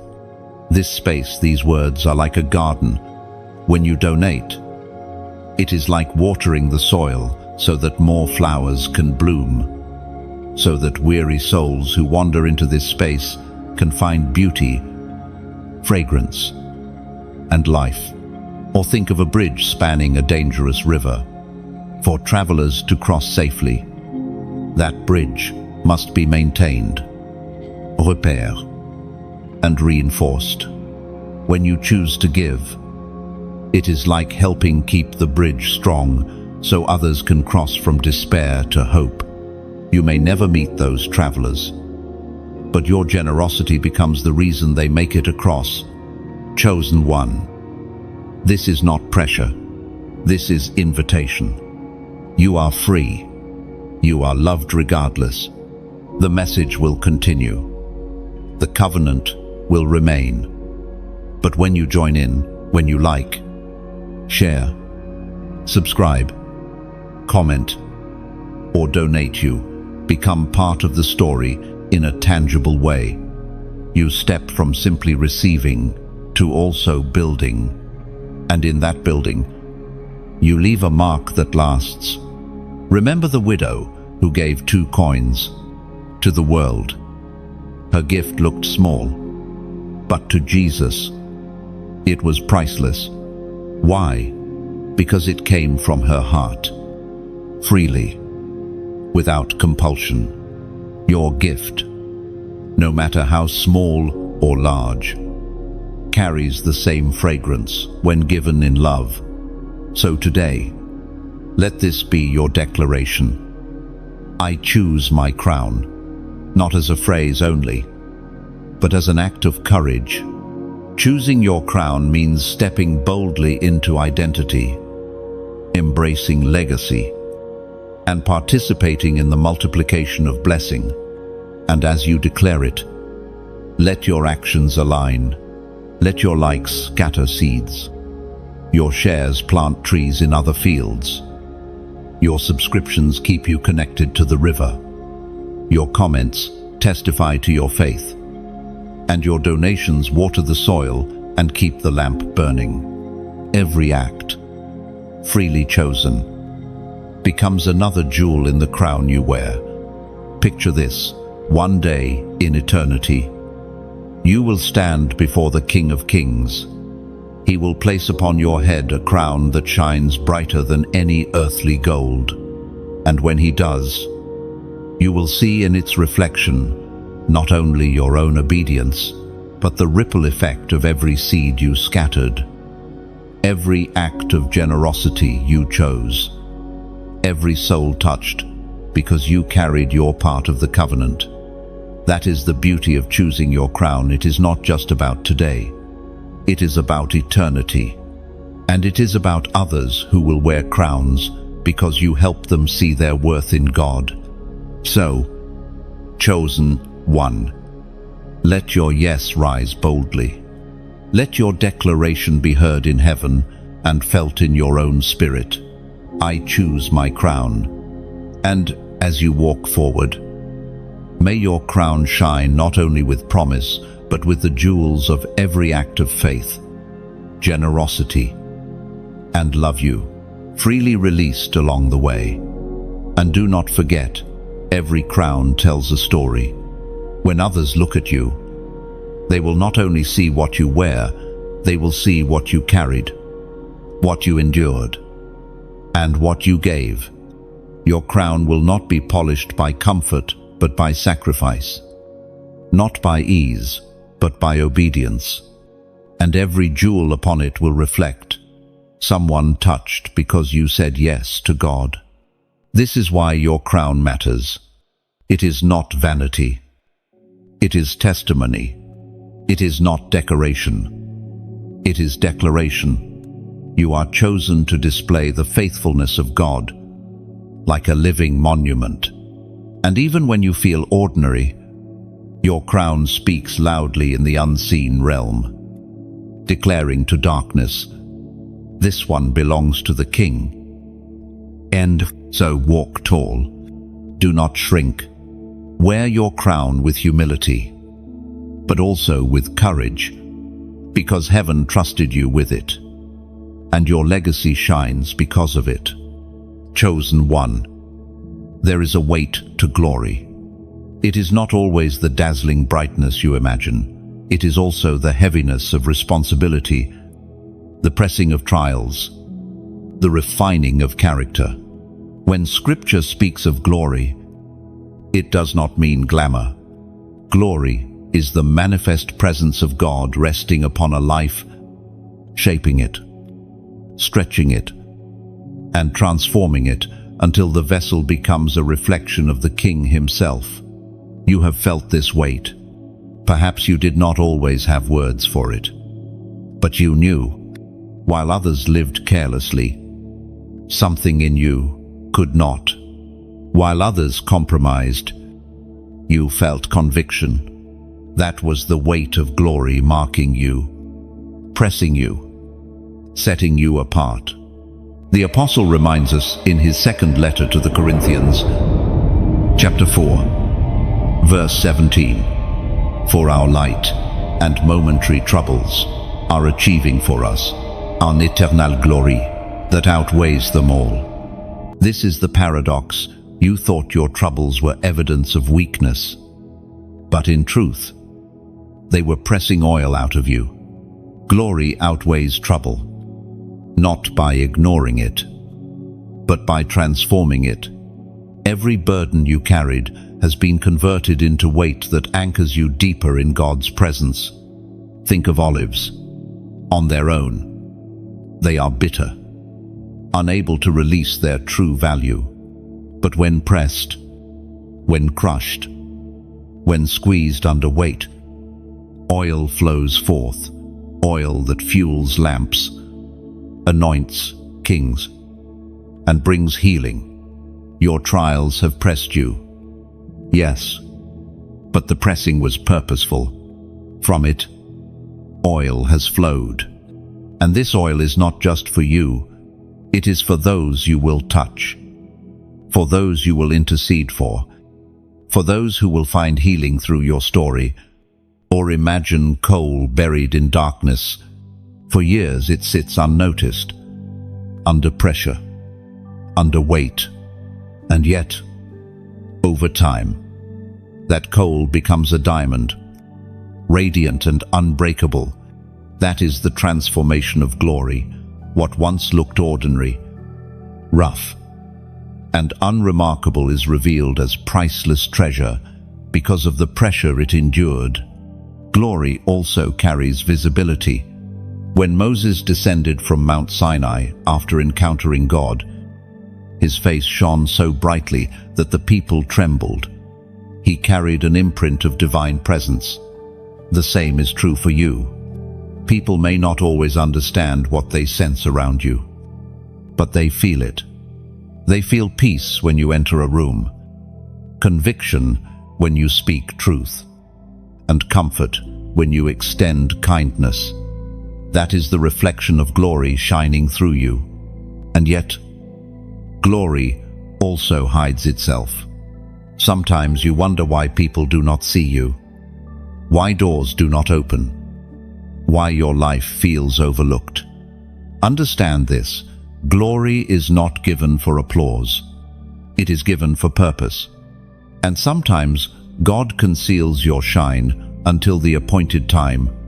Just as a lamp is covered until it is needed in the dark, your glory may remain hidden until the moment when its light will have the most impact. Chosen one. Do not despise the weight. Do not confuse heaviness with abandonment. What you feel is not evidence of God leaving you. It is proof that He trusts you to carry something sacred. Just as the priests in Israel bore the Ark of the Covenant on their shoulders, you are bearing presence. And though it feels heavy at times, it is holy. The weight of glory will also test your humility. It is easy to forget that the shine is not your own but His. Like the moon reflecting the sun, your brightness is borrowed. The moment you think it is yours, pride begins to corrupt. But when you remain humble, always pointing back to the source, your light grows steadier, purer, stronger. Glory also brings resistance. Darkness does not react to emptiness, it reacts to light. The reason you have faced opposition is not because you are weak, but because you carry something strong. Glory unsettles shadows. It exposes what has been hidden. That is why the weight feels heavy at times. But this heaviness is also proof. If you were empty, there would be no resistance. Think of a torch carried into a cave. The bats scatter. The insects flee. The hidden crevices are exposed. The light did not ask permission. It simply revealed. That is what you carry, and that is why you must not shrink back when resistance rises. It is only reacting to the weight you carry. Glory is also generational. What rests upon you will not end with you. Just as Elijah's mantle fell upon Elisha, what you carry will be multiplied in those who come after. Your children, your disciples, your community, they will inherit not just your words, but your weight. They will walk in paths cleared because you bore the heaviness first. This is why your perseverance matters. If you lay down the weight, you risk dropping the mantle. But if you endure, if you carry it faithfully, those who follow will run further, faster, and freer. Your willingness to bear glory today becomes their inheritance tomorrow. And do not miss this. Glory always leads to transformation. You cannot carry it and remain the same. It shapes your speech, your choices, your relationships. It purifies desire, burns away pride, and deepens compassion. It makes you more like Christ, who himself carried the ultimate weight of glory, the cross. What looked like shame became salvation. What looked like defeat became victory. That is the pattern you walk in. So if you feel pressed, rejoice. It means oil is flowing. If you feel heavy, take courage. It means glory is resting. If you feel opposed, stand firm. It means light is shining. Every trial, every weight, every moment of endurance is proof that you are marked as a carrier of glory. Chosen one. Walk with reverence, but also with confidence. The weight you feel is not punishment, but privilege. It is not crushing you, it is shaping you. And in time, the world will see what heaven already knows, that the weight of glory upon you far outweighs every trouble you have endured. Chosen one. Destiny rarely arrives in a straight line. It often weaves through seasons of waiting, through paths that feel uncertain, through valleys you never expected to walk. Yet each twist and turn is part of a larger tapestry. Destiny is not random, it is orchestrated. Even in the places that seem like detours. You have likely felt this tension, the pull of a promise not yet fulfilled. Perhaps you carry visions God whispered to your heart years ago. Promises that seem delayed. Dreams that still feel distant. Waiting can feel like wandering, and wandering can feel like being lost. But in truth, waiting is where destiny takes root. Think of Joseph once more. The dreams of leadership came to him as a boy, but the path toward them led through betrayal, slavery, and prison. None of those seasons looked like destiny. Yet each one shaped him into the man who could carry the weight of rulership.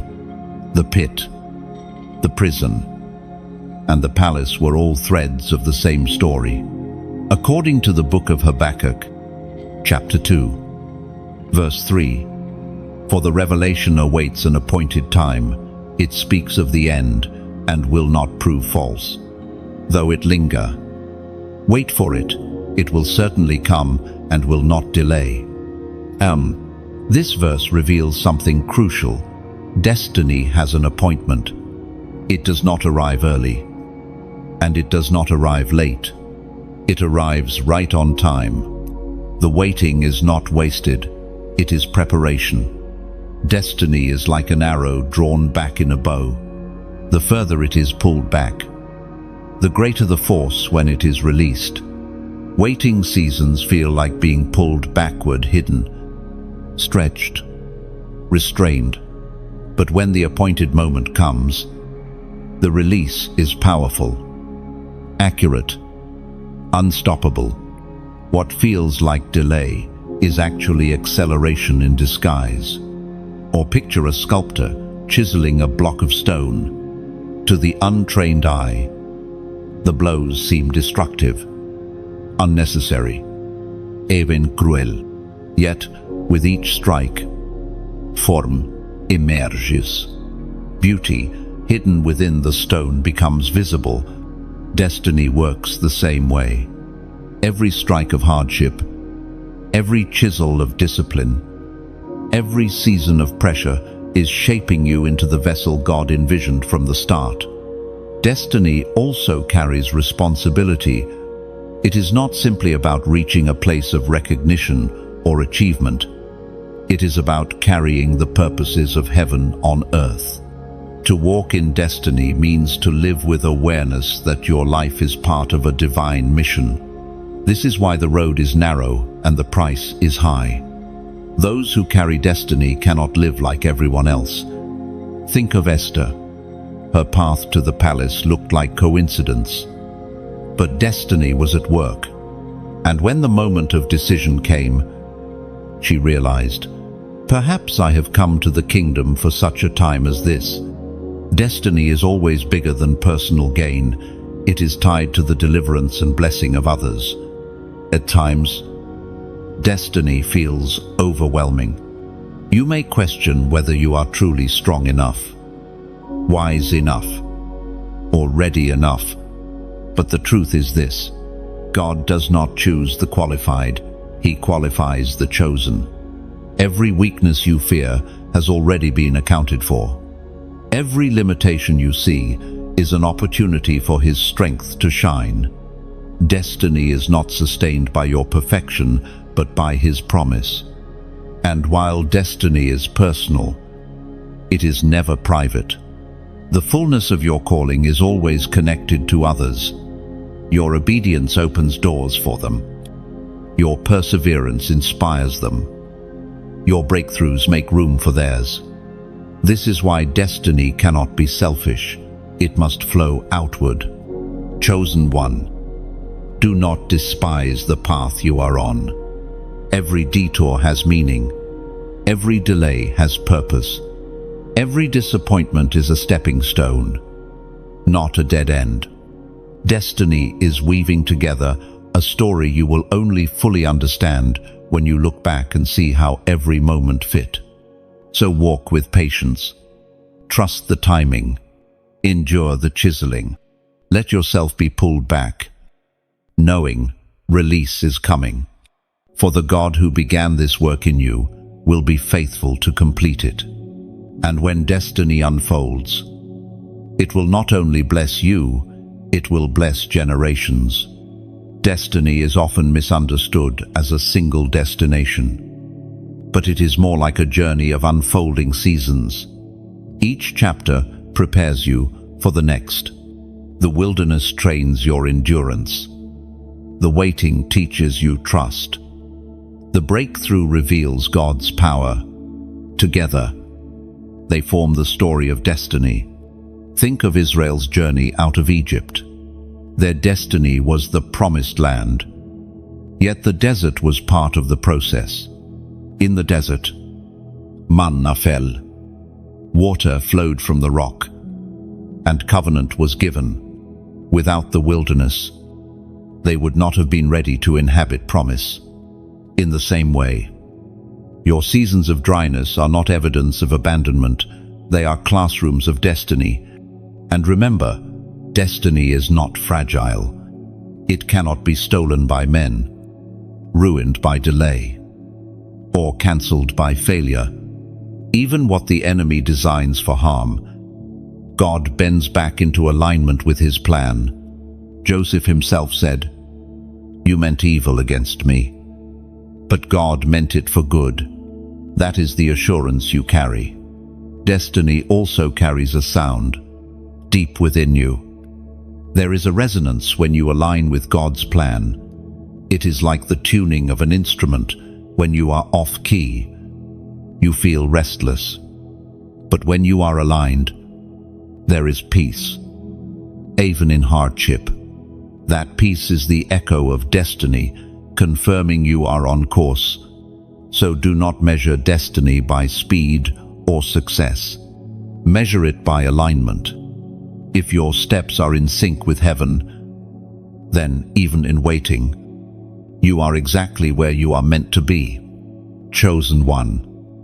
Your destiny is certain, because it is anchored in the one who cannot fail. Walk steadily, trust deeply, and remember, when the arrow is released, it will hit the target God designed from the very beginning. Chosen one. There are moments in your journey when heaven calls you to mark the shift. Not with noise, not with outward celebration, but with a prophetic sign that seals in your spirit what God has already begun. This is one of those moments. You have walked through waiting, through pressing, through testing. You have endured nights of questions and mornings of perseverance. And now, the Spirit whispers, seal this alignment with declaration, because what is declared in faith becomes established in heaven. Today, I ask you to type these numbers in the comments. 888. This is not about ritual or superstition. It is about symbolism. 8 is the number of new beginnings. And 888 declares that not just one, but multiple fresh starts are being released into your life. You are declaring, I step into the new. I receive the new. I walk in the covenant of new beginnings, for myself and for generations after me. Oh, when you write 888, you are planting a marker stone in the Spirit. Like Joshua commanded Israel to set up memorials after crossing the Jordan, generations later, children asked, "What do these stones mean?" And the answer was, "This is where God moved." In the same way, 888 is your memorial. It testifies that here, today, you shows newness. Consider how often God renews. The earth itself renews each morning as the sun rises. Seasons cycle, winter turns to spring. Death gives way to life. Barrenness blossoms with fruit.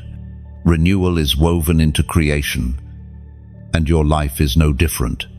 Every sunrise is proof that God specializes in new beginnings. And today, your obedience and declaration align you with that rhythm. The prophet Isaiah wrote in chapter 43, verse 19, "See, I am doing a new thing. Now it springs up. Do you not perceive it?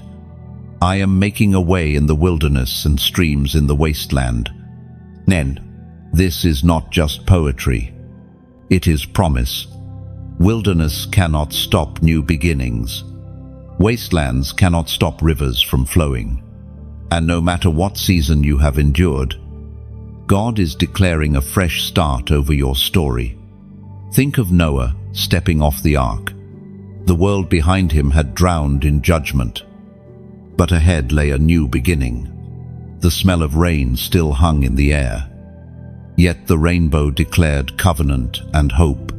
That was an 888 moment, an announcement that what was ended had given way to what was new. Or think of Ruth. Her life seemed shattered, widowed, impoverished, with no future in sight. Yet when she chose obedience and loyalty, She stepped into newness she never imagined. From gleaning leftovers in the fields, she became the matriarch of a lineage that birthed kings. What looked like the end was actually the seed of a new beginning. So it will be with you. What you thought was wasted will be renewed. What you thought was final will be rewritten. Your obedience has placed you at the threshold of something fresh. And 888 is your way of saying, I will not miss this. I choose to walk forward. But remember, new beginnings often come disguised. They do not always appear as fireworks or sudden breakthroughs. Sometimes they arrive quietly, a small opportunity, a shift in your heart, a door that creaks open when you least expect it. That is why declaration matters. By writing 888, you are tuning your eyes and ears to perceive the new thing, so that you do not overlook what God is already doing. And do not underestimate the ripple of this moment. Just as one seed produces many, your act of faith today will echo far beyond you. Generations after you will walk in the newness you activated. They will inherit opportunities you never had, freedom you fought for, blessings you chose to receive. Think of it like spring after a long winter. At first, the signs are small buds on branches, warmer winds, snow melting slowly. But soon, the entire landscape shifts. Life explodes where death seemed permanent. That is what new beginnings look like. And 888 is your declaration that springtime has come to your destiny. Chosen one. Let hope rise again. Lift your head. Shake off the dust of past failures. Let go of the fear that whispers, nothing will change. Everything changes when heaven decrees it. And heaven is decreeing newness over you now. So type it. Declare it. Believe it. 888. Not as empty numbers, but as covenantal prophecy. You are stepping into the rhythm of renewal. You are walking into the promise of beginnings without end. You are declaring, I receive the fresh start. I will walk in it, and I will pass it on. Your story is not over. It is being rewritten. And this chapter is not defined by endings, but by beginnings. Walk forward. Chosen one. Because what lies ahead is not just survival, it is renewal, abundance, and life overflowing. New beginnings often require a shift in perspective. If you keep looking backward, you will only see the ashes of what was lost. But if you lift your eyes forward, you will see the horizon glowing with promise. That is why the prophetic act of typing 888 matters. It is not only a declaration of faith, it is also a turning of your gaze. You are saying, I choose to stop staring at the ruins. I choose to look toward what God is building. I understand also that renewal does not erase scars, it transforms them.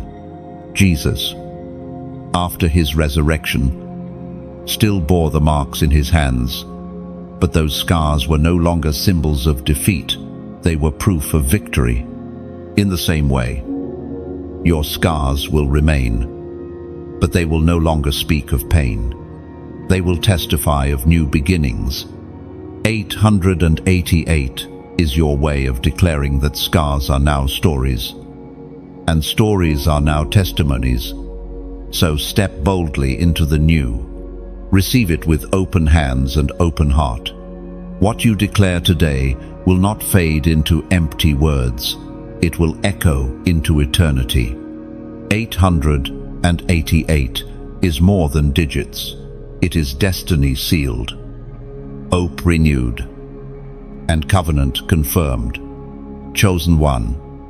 Storms have marked your journey. Winds rose without warning. Waves crashed over your head. And at times you wondered if your vessel would survive. Yet here you are, not because the storm was small, but because the one within your boat was greater. Survival was not luck, it was divine preservation. Storms are not strangers to the chosen. In fact, they are often companions. They come to test, to refine, to reveal. When disciples followed Jesus across the sea, they found themselves in the heart of a tempest. Panic consumed them. But Jesus rose and spoke a word: peace. Be still. Instantly, creation obeyed. The storm was never meant to destroy, it was meant to reveal who He was. Your storms have done the same. They revealed your fragility. Yes, but they also revealed His faithfulness. Each wave you endured became evidence that you are not abandoned. Each gust of wind proved that the anchor of your soul holds. The ancient words in the book of Psalms, chapter 107, verses 29 to 30 declare, He stilled the storm to a whisper, the waves of the sea were hushed. They were glad when it grew calm, and He guided them to their desired haven. Endo, this is more than poetry, it is your testimony. He has hushed storms before, and He will hush them again. Every tempest that rose against you has a limit, for even the winds and waves know His voice. Storms, though violent, are teachers. They strip away illusion, forcing you to see what truly matters. They reveal whether your foundation is sand or rock. They teach you dependence, reminding you that control is an illusion, but trust is an anchor. You learn to pray in storms, to worship in storms, to cling in storms. Without them, your faith would remain shallow. With them, your faith has grown deep. Think of a tree. When winds rage, roots dig deeper into the soil. The stronger the storm, the stronger the root system becomes. That is you. Storms did not uproot you. They drove your roots deeper into God. And storms also wash away what cannot remain. Old habits, false security, fragile relationships, all exposed when the winds blow, painful though it is. Storms cleanse. They remove what hinders so that only what is unshakable remains. Consider Paul's shipwreck in Acts 27. The storm raged for days, tearing the vessel apart. Yet God spoke, "Not one life will be lost." And it was so. The ship was broken, but the people survived. Sometimes storms break what carried you, but they do not break you. Sometimes you lose possessions, plans, or positions, but you arrive at shore still breathing, still chosen, still preserved. This explains seasons when you lost things you thought essential. The job, the friendship, the opportunity. They did not survive the storm, but you did. And your survival is proof that the storm could strip but not steal your destiny. Storms also refine your ears. When the thunder roars and the waves crash, only one voice matters, the voice of the Master. And it is in those moments that His whisper becomes clear. You learn to recognize His tone, not in calm, but in chaos. That is the gift of storms, clarity. Picture a lighthouse flashing through rain and fog. To others, it seems faint, but to the sailor, it is salvation. In storms, the voice of God becomes your lighthouse. It pierces confusion, guiding you to safety when nothing else can.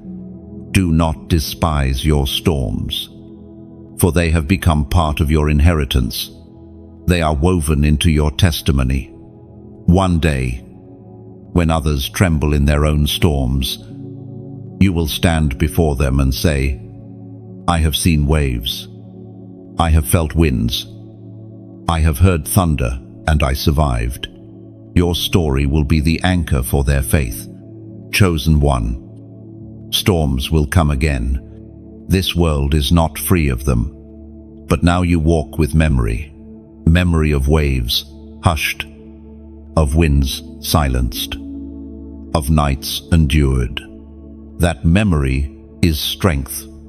It reminds you that no storm lasts forever, and no storm has authority greater than your God. So walk forward without fear. Do not dread the winds. Do not tremble at the waves. Storms may come, but so will peace. And the same hand that stilled yesterday's storm will still tomorrow's. The storms you endured have not defined you, they have refined you. And in their wake, you stand not as a victim, but as a survivor, a testimony, a chosen one whose destiny cannot be drowned. And here is the mystery. Storms are never wasted in the hands of God. What you thought would bury you has actually built you. The very waters that tried to pull you under have carried you forward into places you could not have reached otherwise. Just as the flood in Noah's day lifted the ark higher and higher until it rested safely, so too your storms have lifted you into new dimensions of faith. Storms also awaken authority. You would never know you could command peace unless you first faced chaos. You would never know the anchor's strength unless you first felt the pull of the waves. Trials do not disqualify you, they qualify you. They sharpen your voice, deepen your prayers, and give your words weight because you have lived what you proclaim. So, chosen one, do not fear the sky when it grows dark again. Remember that lightning only proves power. Thunder only confirms majesty, and rain only nourishes the ground for harvest. Every storm ends, and every survivor rises stronger. Lift your eyes, the clouds are clearing. Your story is not, they were lost in the storm, but they came through with fire in their eyes. And generations will know you not as one who sank, but as one who endured, who trusted, and who reached the other side with testimony blazing. Chosen one. Destiny is not only about what you carry, it is also about what you build. Every step of obedience is like laying a stone. Every prayer is like pouring mortar. Every sacrifice is like raising a wall, piece by piece. You are constructing something larger than yourself, a sanctuary where others can encounter God's presence. But no one builds a sanctuary alone. Even Solomon, with all his wisdom and resources, needed the contributions of thousands to complete the temple. In the same way, the work of carrying this message, of sustaining this light, and of expanding this covenant is not the task of one, it is the shared joy of many. When you like, you are adding a stone to the wall. When you share, you are opening another door so that more people can enter the sanctuary. When you subscribe, you are choosing to remain a living pillar, standing in alignment with what God is constructing. And when you choose to donate, you are pouring oil into the lamps, ensuring the flame never goes out.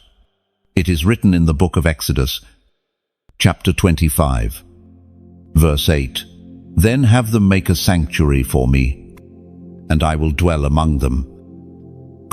Every act of generosity, no matter how small, becomes part of this living sanctuary. Not because God cannot dwell without it, but because he delights in dwelling among his people as they build together, Think of a lighthouse standing on a rugged coast. Its light cuts through fog and storms, guiding weary sailors to safe harbor. But that light requires oil to burn and caretakers to maintain it. Without them, the flame would dim, and the sea would claim lives. When you donate, you are like the one who brings oil to the lighthouse, ensuring the light continues to shine for those still searching for safety. Or imagine a well in the desert. Travelers stumble toward it. Desperate for water, they drink deeply and live. But the well does not refill itself. Someone must dig. Someone must tend.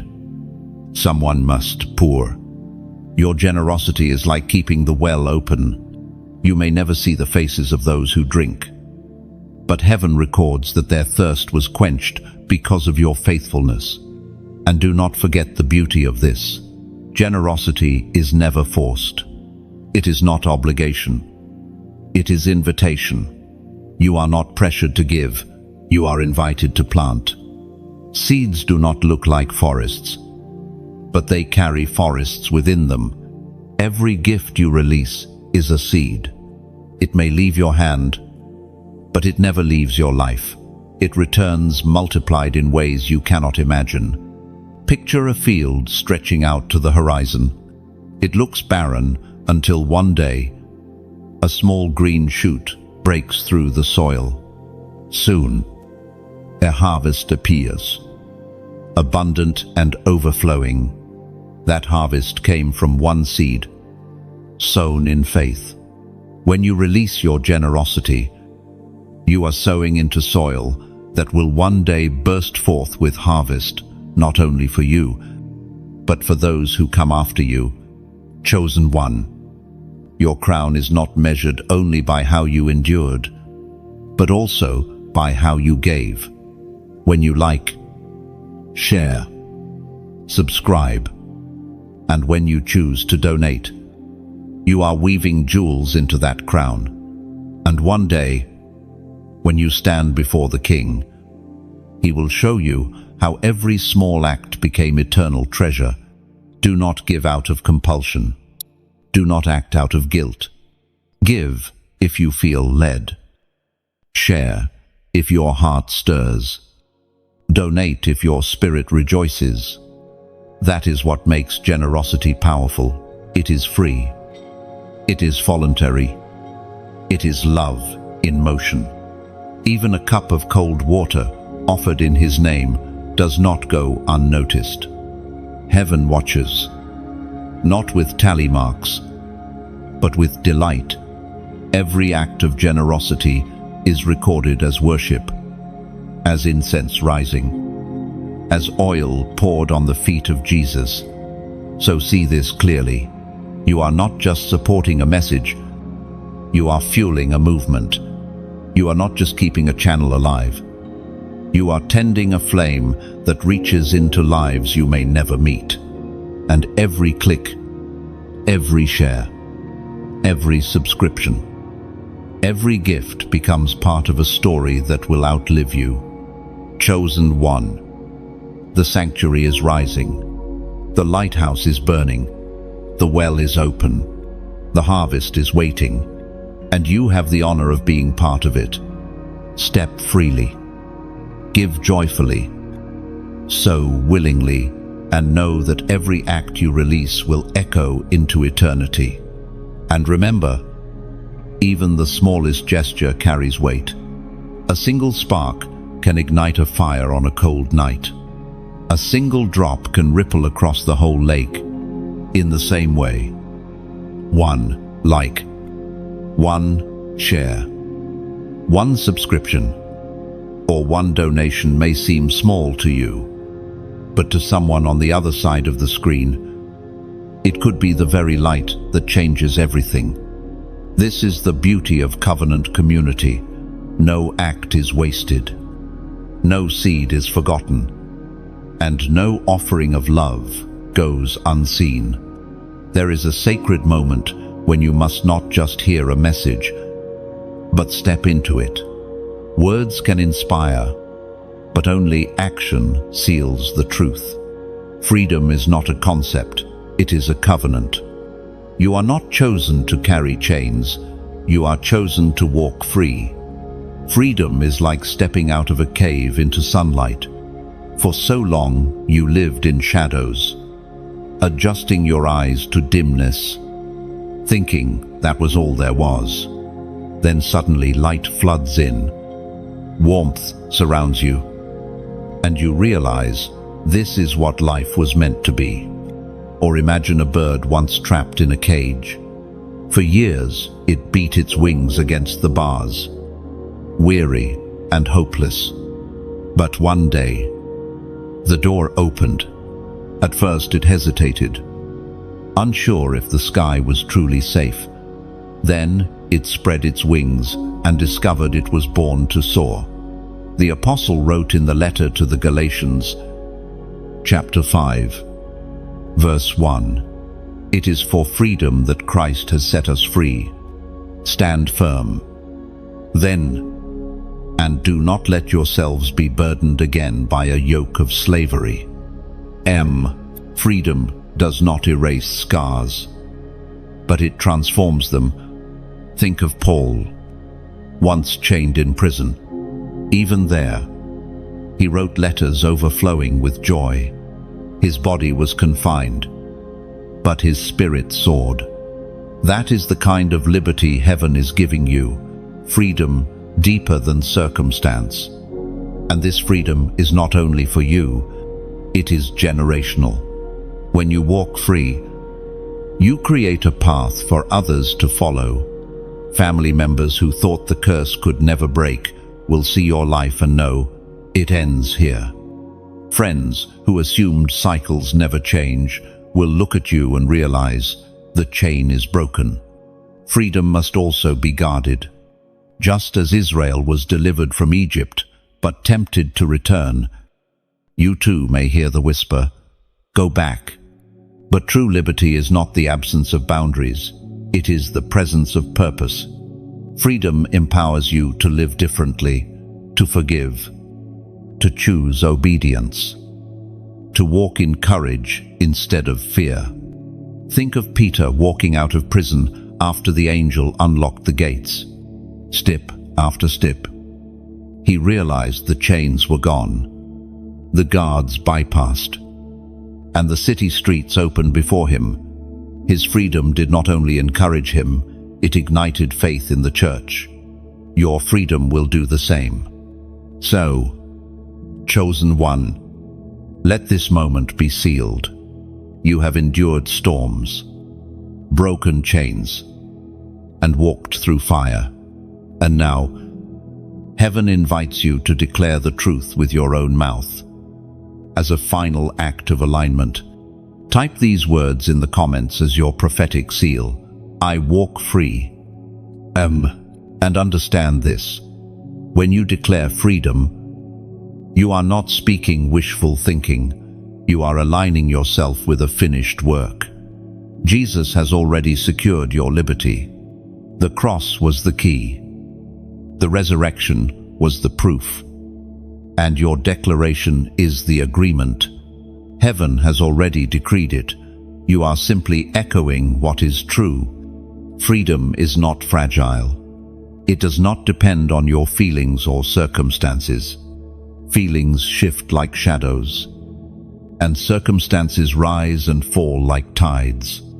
But freedom rests on covenant. It is anchored in what God has done, not in how steady you feel today. That is why Paul, even when chained, could still sing, he was free. Because freedom is a spiritual reality, not a circumstantial luxury. Let me give you an image. Picture a courtroom where the gavel has already fallen. The judge has declared, case dismissed. You are free.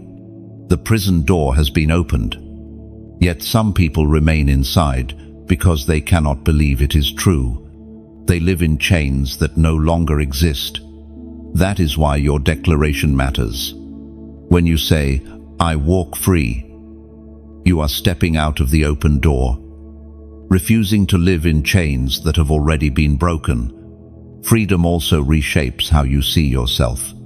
For years, you may have looked at your reflection and seen only failure, weakness, or shame. But freedom gives you new eyes.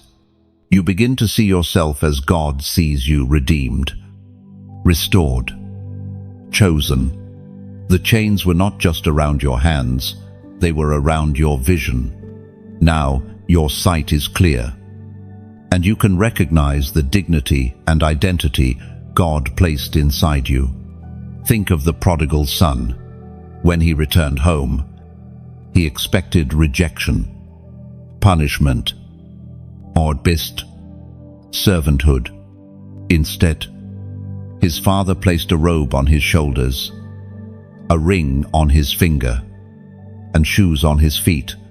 That was not just forgiveness, it was restoration of identity. Freedom restores more than mobility. It restores who you truly are. But freedom is not passive, it must be walked in daily. Israel left Egypt in one night. But Egypt took 40 years to leave Israel. Old mindsets, old fears, and old patterns will try to return. Freedom requires you to stand firm, to renew your mind, to reject lies when they whisper. The battlefield will often be in your thoughts, but the weapon remains the same: truth. Every time you repeat, "I walk free," you remind your heart of truth and silence the lies. And do not forget, freedom is not only for the strong, it is for the weak who dare to believe. The enemy wants you to think you must earn it, but grace declares it is already given. Freedom is a gift, not a wage. Your part is to accept it, live in it, and guard it. There is also a ripple effect to your freedom. Others are watching, even if they never tell you. Your courage to declare liberty gives them permission to believe it is possible. Your testimony becomes their hope. When you walk free, you do not walk alone. You are pulling others with you. Imagine walking down a dark corridor with chains falling off your arms. Behind you, others see the keys jangling on the floor, and suddenly they realize the door was open for them. 2. Your freedom lights the way for theirs. Chosen one.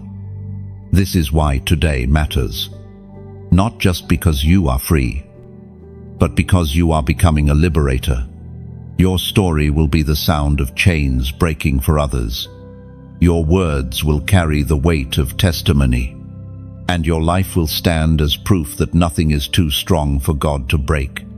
So do not whisper your freedom, proclaim it. Do not hide your story, share it. And do not return to old prisons. The doors are closed behind you. Once again, let it rise from your spirit and seal it with your fingers. I walk free, not as a fleeting phrase, but as a covenantal declaration that will echo through your days, your family, and your generations. You are free, and freedom is your inheritance forever. Chosen one. Every story of obedience eventually meets a season of testing. Testing is not punishment, it is preparation. It reveals the depth of your faith, the strength of your roots, and the purity of your motives. God tests not to break you, but to refine you, just as gold is refined in fire until every impurity is burned away. Tests often arrive quietly. They do not always come in the form of dramatic battles or obvious struggles. Sometimes the test is in silence, when prayers seem unanswered, when doors remain closed, when nothing changes despite your faithfulness. In those moments, your heart whispers questions. Has God forgotten me? Did I miss his voice? Am I still chosen? But here lies the truth. Silence is not absence. Waiting is not neglect. Testing is the classroom where faith matures from emotion into conviction. The book of Deuteronomy, chapter 8, verse 2 reminds us, "Remember how the Lord your God led you all the way in the wilderness these 40 years, to humble and test you in order to know what was in your heart, whether or not you would keep his commands." Landu. Israel's wilderness was not aimless wandering, it was testing, day after day. Manna fell, water flowed, and yet questions lingered. Would they trust God for tomorrow? Would they cling to his promise despite delay? The wilderness exposed what lived inside their hearts. And so it is with you. Think of Abraham. He received a promise of a son, and at last Isaac was born. Then came the test. God asked him to lay Isaac on the altar. The test was not about cruelty, it was about trust. Abraham proved that his faith was in the giver, not just the gift. And in that moment, God revealed himself as Jehovah Jireh, the provider, without the test. That revelation would have remained hidden. Your tests are the same. They do not come to strip you of blessing, but to anchor you deeper in trust. Each trial is an altar. Each sacrifice a declaration that God is enough. Testing also reveals strength you did not know you carried. Like a bowstring stretched tight, tension feels unbearable until release reveals the power it held. In your seasons of testing, you discover endurance, patience, and resilience you never believed you possessed. These qualities were always within you, but the test draws them out. Picture a vessel in the hands of a potter. The clay spins, is shaped, and finally placed in the fire. Without the heat, the clay would remain fragile, easily broken. But after fire, it becomes strong, able to hold water, able to fulfill its purpose. Testing is your fire. It hardens your resolve, strengthens your spirit, and prepares you to carry what comes next. But testing is not eternal. Just as every night gives way to dawn, every test has an appointed end. Job's story proves this. Though he lost everything, though his faith was tested to the edge, his end was greater than his beginning. The test became testimony, and the ashes gave way to double restoration. Chosen one, do not misinterpret the season you are in. The fire is not your grave, it is your forge. The wilderness is not punishment, it is preparation. The silence is not rejection, it is refining. And understand this, testing is proof of trust. God does not waste tests on those with no future. He tests those he intends to elevate, those he plans to entrust with more. If you are in a test, it is a sign of your value. Heaven is saying, this one is ready for deeper things. Think of Daniel in Babylon. His test was loyalty in a foreign land, refusing the king's food, refusing to bow to idols. Refusing to compromise. These tests distinguished him, and because he endured, he carried influence across empires. Your endurance will open similar doors. Testing also births intimacy. In the fire, distractions burn away, leaving only you and God. Prayers become raw. Worship becomes real. Faith becomes personal. You discover him not only as the God of power, but as the God who sits with you in the furnace, as he did with Shadrach, Meshach, and Abednego. Without the fire, they would never have known that kind of nearness. And so, Your test is not just about proving you, it is about revealing Him. Each trial unveils another side of His character, another layer of His faithfulness. So do not shrink from the fire. Do not despise the wilderness. Do not resent the silence. These are the proving grounds of destiny. You are being shaped, strengthened, and secured for the generational blessing that obedience has already unlocked. One day, you will look back on these tests not with bitterness, but with gratitude. You will see how every moment of pressure became preparation, how every trial became testimony, how every season of silence birthed songs you could never have sung otherwise. Chosen one, you are not failing. You are being formed. Hold steady. Endure the test. And trust the one who promised to complete the work He began in you. Every test is a hidden gift. It feels heavy in the moment, but when unwrapped, it reveals strength, clarity, and deeper faith. You may not yet see the fruit of this season, but it is growing in silence. Seeds sprout underground long before they break the soil. So it is with you. Heaven sees the roots stretching deeper, even if your eyes only see stillness. And know this, tests do not last forever. Just as fire cools, just as dawn breaks, so too your season of trial will shift. The one who led you into the wilderness is the same, one who will bring you out. You will not stay here, you are passing through. So lift your head. This test is not the end of your story, it is the sharpening of your sword for the battles and victories ahead. Chosen one. There is a mystery about the wilderness. It does not look like promise, yet it is filled with preparation. It feels barren, yet it births depth. It strips away comforts, yet it reveals what cannot be shaken. If you have ever felt abandoned, wandering, or unseen, you must know this. Wilderness is not rejection. It is refinement. Israel knew this path well. Delivered from Egypt's chains, they walked into the desert. Freedom did not lead immediately to Canaan, it led to wilderness.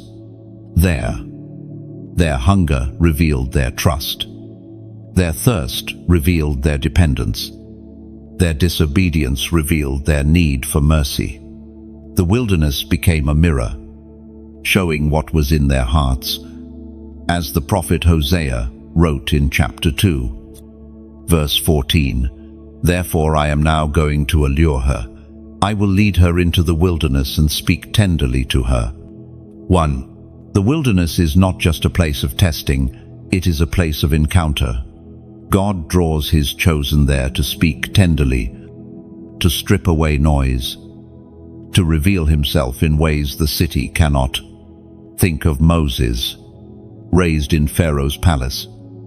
He had influence, power, and privilege. Yet it was not Egypt that shaped him for destiny, it was the desert. 40 years of tending sheep prepared him to lead people. The wilderness trained his patience, his humility, and his ability to hear God's voice. When the burning bush appeared, he was ready. Without wilderness, he would have led with pride. With wilderness, he led with dependence. Or think of Jesus. Before his ministry began, he was led by the Spirit into the wilderness for 40 days. There, stripped of food, comfort, and human company, he faced temptation. His victory in the wilderness gave him authority in ministry. The wilderness was the gateway, not the detour. Wilderness seasons feel endless. Days blur into nights. Prayers echo back without answers. And hope seems fragile. Yet, underneath the silence. Something sacred is happening. God is rewiring your desires, teaching you to live not by bread alone, but by every word from His mouth. He is drawing you into intimacy that does not depend on blessings, but on His presence alone. Picture a tree planted in arid soil. Its roots must stretch deep to find hidden streams. It cannot rely on surface water. So it digs, year after year, until it taps into underground rivers. That tree, once established, can withstand drought because its roots are anchored in depths unseen. That is you in the wilderness, learning to draw from living water others do not see. Wilderness also teaches you simplicity. In Egypt, Israel longed for variety, the leeks, onions, and spices of slavery. But in the desert, they learned to live on manna. It was not glamorous, but it was sufficient. In hidden seasons, you discover that God's provision may not always look abundant, but it is always enough. And in that sufficiency, you learn gratitude. It is in wilderness that idols are exposed. Comfort, control, affirmation, things you thought you needed fall away. You are left with the one unshakable reality, God Himself. And once you discover that He is enough in lack, you will never fear lack again. Yet wilderness is not permanent. It has an appointed end. Israel entered Canaan. Moses returned to Egypt with fire in his spirit. Jesus emerged in the power of the Spirit to heal, deliver, and proclaim the kingdom. Your wilderness, too, will give way to promise. But when it does, you will carry treasures you could not have found anywhere else. Humility, intimacy, endurance, and unshakable trust. Think of wilderness as a cocoon to the outside world. It looks lifeless, even like a tomb. Yet inside, transformation is happening. A caterpillar is being remade into a butterfly. And when the cocoon splits open, flight begins. Your wilderness is your cocoon. It feels like restriction, but it is metamorphosis. Chosen one. You are not lost. You are being led. You are not forgotten. You are being formed. You are not punished. You are being prepared. The wilderness does not erase destiny. It equips you to carry it. So do not despise the silence. Do not curse the barrenness. Lean into the tender voice that calls to you there. For one day soon, you will step out of this wilderness carrying authority, wisdom, and fire that only deserts can produce. And when you do, you will understand. Wilderness was never wasted. It was always the proving ground of the chosen. The wilderness is also the place where voices grow clear. In the city, there is too much noise, expectations of others, demands of culture, echoes of fear. But in the desert, distractions fall silent. You hear the whisper of God in ways that cannot be mistaken. The absence of applause becomes the training ground for discernment. You learn to follow His leading, not the shifting winds of approval. And know this: wilderness gives you authority over what once threatened you. David, trained with lions and bears in obscurity, carried confidence to face Goliath.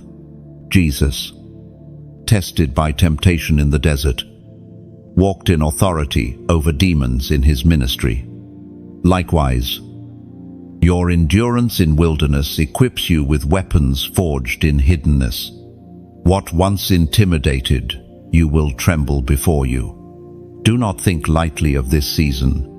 The treasures found here will outlast temporary comfort. What feels barren today will become tomorrow's testimony. When rivers flow in your promised land, you will remember the desert and say, "It was there I learned God is enough." So breathe.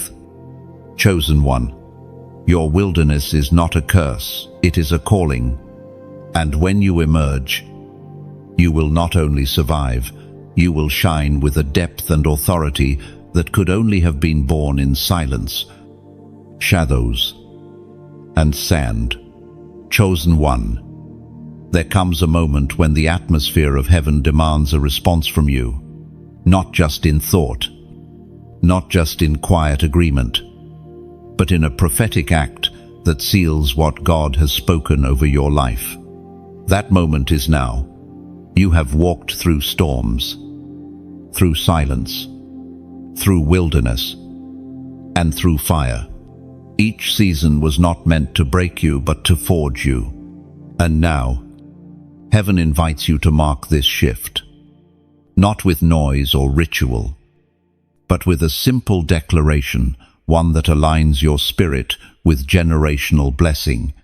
Today, I ask you to type these numbers in the comments. 4,444. Do not mistake this for superstition. This is covenantal symbolism. 4 is the number of stability, the 4 corners of the earth, the 4 winds, the 4 walls of a foundation. By declaring 4,444, you are saying, my life, my family, my generations are anchored. We will not be shaken. We are established in the promises of God. Oh, when you write 4,444, you are laying a foundation stone in the Spirit, declaring that the house of your destiny will stand firm. Just as Joshua set up memorial stones after crossing the Jordan, you are building your memorial in this moment. Generations after you will inherit what you establish now. Foundations matter. A building can only rise as high as its base is deep. You may have wondered why your journey has been filled with pressing, testing, and waiting. It was foundation work. God has been digging deep so that what He builds in you will never collapse. 4,444 is your agreement with His design. It is your yes to being unshakable.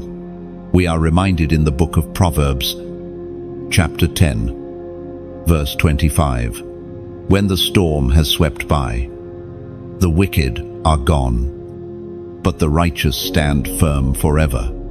End of. This is your promise. Storms may come, but you will remain. Winds may howl, but your foundation will hold.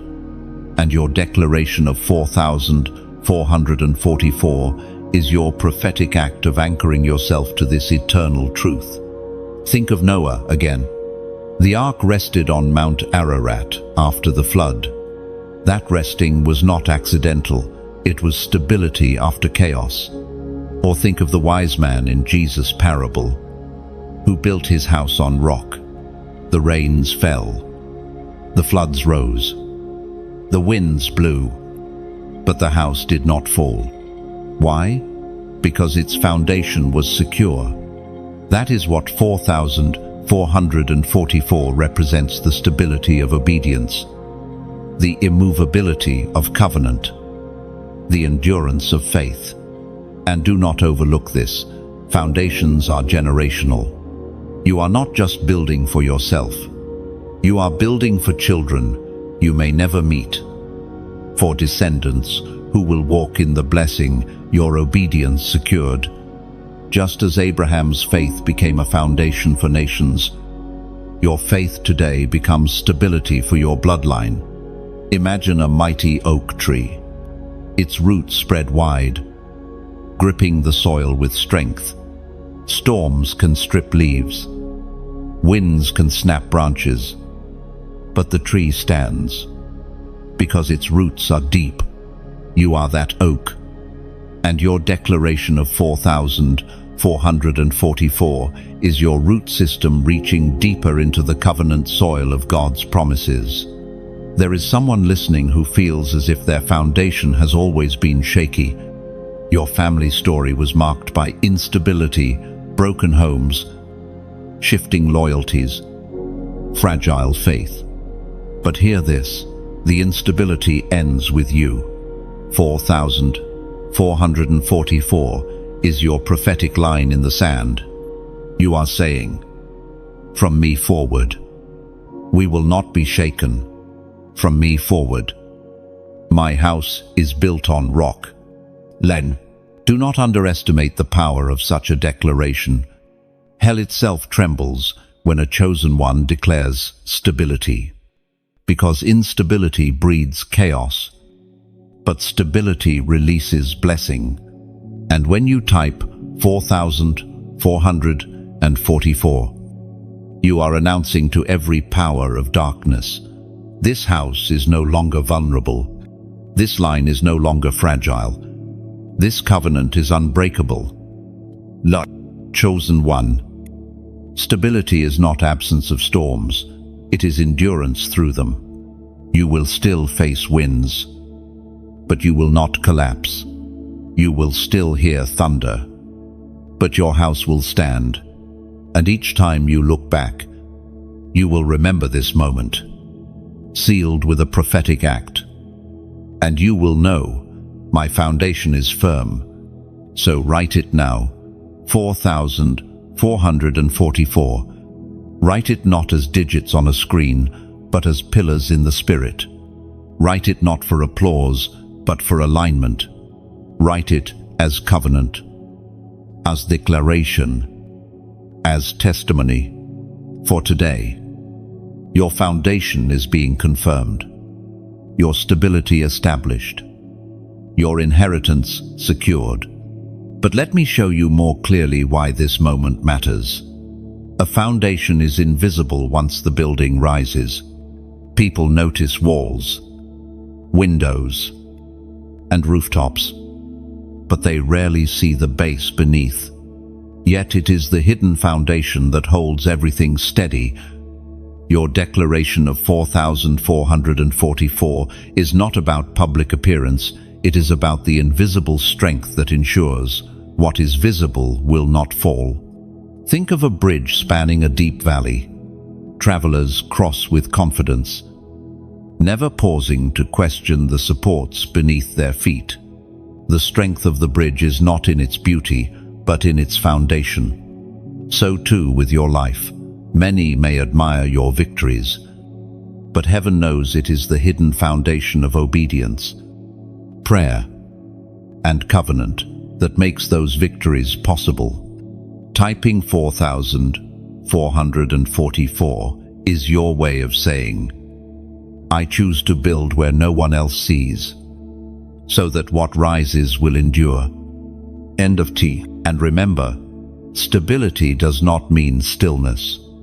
A stable foundation allows for expansion. Skyscrapers are able to stretch into the sky because their foundations sink deep into the earth. God has been digging in your life, not to limit you, but to prepare you for elevation. Without stability, success would crush you. With stability, blessing can multiply without breaking you. This is why 4,444 matters. It is a prophetic marker that you are not afraid to go deep before going high. Not afraid to be hidden before being revealed. Not afraid to be established before being elevated. You are saying, my story is not fragile. My covenant is not temporary. I am planted. I am anchored. I am unshakable. 1. So let it echo one more time. When you type 4,444, you are not just declaring numbers, you are setting spiritual concrete, pouring stability into your lineage, and anchoring your destiny in a foundation that storms cannot erode and time cannot weaken. Chosen one. When you carry light, you do not keep it hidden. You set it on a stand so that all who enter may see. That is what your journey has been building toward, not a private flame, but a beacon that helps guide others through the darkness. Yet a flame, though burning brightly, still needs oil to keep shining. That is where community steps in. This sanctuary, this space where the word reaches you, is not carried by one person alone. It is a living fire, tended by many hands, and every act, your like, your share, your subscription, and even your donation is like adding oil, wood, or air to a fire that would otherwise fade. Together, we ensure that the flame does not die out, but continues to light the path for those who still wander in the night. The book of Philippians, chapter 4, verse 17 records Paul's words, "Not that I desire your gifts, what I desire is that more be credited to your account." Paul reminded the church that giving is not about meeting his need, but about blessing them, the givers.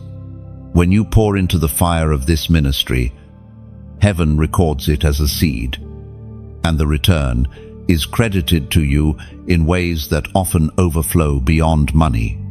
Imagine a lighthouse on a cliff. Its light slices through fog and storm, guiding ships away from destruction. But the lamp inside requires constant attention, oil replenished, glass cleaned, wicks trimmed. Without caretakers, the lighthouse would become a tower of stone with no light to offer. Your generosity is like carrying oil cans up the spiral staircase, ensuring the lamp never goes out. Sailors you may never meet will thank God for your unseen effort. Or think of a vineyard. The vine-dresser prunes, waters, and tends so that fruit may abound. But it is not his vineyard alone. The hands of many keep it flourishing. Your donation is like watering vines in dry season. You may never taste every grape, but countless souls will find nourishment because you chose to water faithfully. And remember, giving is never forced. It is an invitation, not an obligation. You are not asked to pay for blessing. Blessing has already been secured by obedience and by grace. Your part, if you choose, is to participate in spreading that blessing. To say, I will not only receive, I will also sow. When you like, you spread seeds across digital soil. When you share, you extend the reach of light into fields untouched. When you subscribe, you remain connected to the flow of teaching and fire. And when you donate, you pour into the storehouse so that the doors never close to those who come hungry, thirsty, searching. Generosity is like rain falling on soil. It does not only water the field where it lands, it seeps underground, nourishing roots unseen. Long after the rain has dried, growth continues. That is what your gift does. You may not see the full result, but heaven does. Heaven watches every act of love, every step of faith, every drop of oil you bring to the flame. Think of the boy who brought 5 loaves and 2 fish. In his hands, it seemed small, but placed in Jesus' hands, it fed thousands with baskets left over. Your giving works the same way. What seems small to you becomes multiplied in the hands of God. It stretches further, feeds more, and testifies louder than you realize. Chosen one. This moment is not about transaction, it is about participation. It is not about filling a need, it is about building a legacy. Every like, every share, every subscription. And every donation is your way of saying, I am part of this. I believe in this. I want this light to reach others as it has reached me. And one day, when you stand before the King, He will show you souls whose lives were touched because you carried oil to the fire. You may not recognize their faces now, but eternity will reveal them. They will embrace you and say, your faithfulness kept the lamp burning. Because of you, I found my way home. So let your actions align with your faith. If you have been fed, help feed another. If you have found light, help it shine further. And let every act be done with joy. Not compulsion with freedom. Not pressure with love. Not guilt. For God delights in cheerful givers, in those who give because they want to, not because they must. Chosen one, the sanctuary is still rising. The fire is still burning. The vineyard is still producing. Your part matters. Your oil matters. Your water matters. Every act, freely chosen, builds something eternal. Step in, not because you are forced, but because you are free. And in that freedom, every seed you release becomes fruit. Every drop of oil becomes flame. Every gift becomes a testimony. For this is not about sustaining a voice. It is about keeping alive a light that guides countless souls to the arms of God. And hear this, every flame you help keep burning becomes part of your eternal inheritance. Imagine a great tapestry in heaven, threads of light weaving together. Some threads are long, some short, some thick, some fine, but all are essential. Each like, each share, each subscription, each donation is another thread woven in. Without yours, the pattern would be incomplete. With yours, the design becomes radiant, whole, unbreakable. So see your part not as small, but as irreplaceable. You are not just responding, you are building. You are not just giving, you are sowing into eternity. And every spark you release today becomes a star that will shine forever in the story God is writing through your life. Chosen one. This is the beauty of freedom. You get to choose. And in your choosing, heaven smiles. Light multiplies. And the fire never goes out. There are words that break chains, not because of their length, but because of the authority they carry. Chains can take many forms, habits that enslave, memories that haunt, fears that whisper in the night. Yet all chains share the same destiny, to fall before the power of Christ. Peter knew this in the book of Acts, when an angel entered his cell, bound by iron, surrounded by guards. He seemed trapped, yet suddenly the chains fell from his wrists, and the doors opened. Freedom arrived, not by human effort, but by divine intervention. The book of Romans, chapter 8, verse 2 declares, "Because through Christ Jesus the law of the Spirit who gives life has set you free from the law of sin and death." This is not a promise waiting for tomorrow, it is a reality available today. Chains are not loosened halfway, they are broken completely. Imagine a bird long trapped in a cage. At first, it has grown so used to the bars that it forgets how to fly. But when the door opens, the sky calls. At first, it hesitates, but eventually its wings spread, and freedom becomes its new normal. That bird is you. The cage is behind you. and the heavens are before you. Chains are not only about you, they are about generations. When you break them, you ensure your children and their children walk lighter. Your freedom is not private, it is prophetic. What falls off you today will not be carried tomorrow by those who follow. So, chosen one, let this moment be sealed. Heaven has spoken. The cross has finished the work. And your spirit now declares the truth with boldness. Type this phrase in the comments as your final seal. Chains are gone. Chains do not always clang loudly. Sometimes they whisper.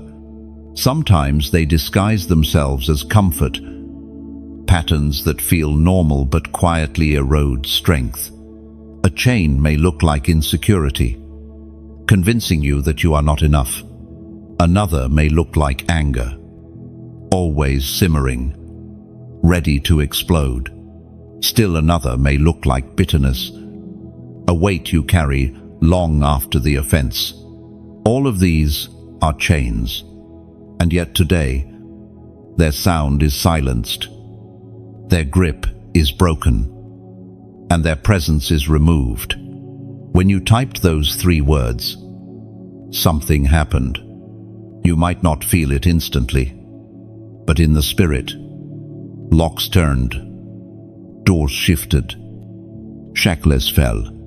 Chains do not break by emotion, they break by truth. And truth was sealed the moment you aligned your words with heaven's decree. Consider again Paul and Silas.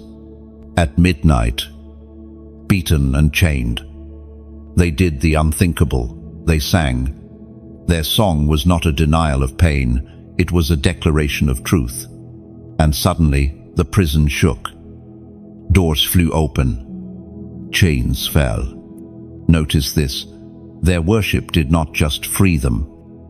It freed everyone listening. That is the ripple effect of declaring freedom. Your testimony reverberates outward, shaking structures you didn't even intend to touch. So when you say, chains are gone, it is not just about your wrists. It is about your children's wrists, your friends' wrists, your community's wrists. Every link that bound your lineage is breaking. Every cycle that repeated for generations is ending. The act may look small, but in the unseen realm, it is monumental. And understand this, broken chains do not only remove weight, they release mobility. A prisoner with broken chains does not just sit in the same cell. Heresis. He walks. He leaves. Too many accept the truth of broken chains, but never step into the reality of freedom. Today, you are invited not only to believe the chains are gone, but to walk as though they are. To speak differently, to choose differently, to dream differently. Imagine a runner once shackled at the ankles. Even after the locks are gone, his muscles still remember restriction. At first he jogs cautiously, afraid the chain might snap back. But the more he runs, the more his body relearns liberty. The same is true for you. Freedom is both instant and progressive. Instantly, the chains break. Progressively, you learn to live without them. Every step, every choice, every declaration retrains you for liberty. Do not fear stumbling. A bird learning to fly may falter, but the faltering does not mean the cage is still closed. It simply means strength is developing. In the same way, your slips do not mean the chains remain. They mean your wings are still learning the fullness of their span. Keep moving. Keep declaring. Keep walking free. And here is the beauty. Broken chains become testimonies. What once embarrassed you becomes evidence of God's power. You do not need to hide your scars. They shine as proof of victory. Just as Thomas touched the wounds in Jesus' hands and believed, Others will see your story and know freedom is real. Chains are also broken not only for your joy, but for God's glory. When you live free, you reflect Him. The enemy longs for Christians who preach grace but live bound. Heaven longs for sons and daughters who live the proof of redemption. When you rise and say, "Chains are gone," you are displaying the victory of Christ to the world around you. Think of Lazarus. Jesus called him out of the tomb, and he emerged alive, but still bound in grave clothes. Jesus then commanded, "Loose him and let him go." Resurrection was not the end, freedom was. Likewise, your salvation is not the final step. Your deliverance is. Life without chains is the full expression of resurrection power, and this freedom is durable. Chains may try to whisper again. Memories may try to haunt. Old patterns may knock at your door. But know this, once chains are broken, they are broken. They have no legal right over you. You may feel their echo, but the echo has no power. Respond, not with fear, but with faith. Speak again those words, "Chains are gone." Each time you declare it, you silence the lies and strengthen your stance. Chosen one, let your eyes lift. Do not stare at the ground where chains once lay. Look forward, for the path is clear. The prison is behind you. The gate is open, and the horizon is calling. You were not born to rattle chains. You were born to walk in liberty. And your liberty will light the way for others still waiting to see the doors swing open. So live it, walk it, speak it. Let your life itself become a hymn that sings. Chains are gone, and may those words echo not only today, but through every season ahead, through every generation after, until your legacy is known as one of freedom, unshakable, and joy, unstoppable. Chosen one. If chains symbolize bondage, then scars symbolize survival. Every mark you carry is not proof of defeat, but of endurance. They remind you not only of where you have been, but of the faithfulness that kept you there and brought you through. Scars tell a story sometimes of pain, sometimes of struggle, but always of victory. It is natural to look at scars and feel shame, to hide them, to pretend they never happened. But heaven sees differently. Where you see weakness, God sees witness. Where you see failure, God sees faithfulness. Where you see brokenness, God sees beauty redeemed.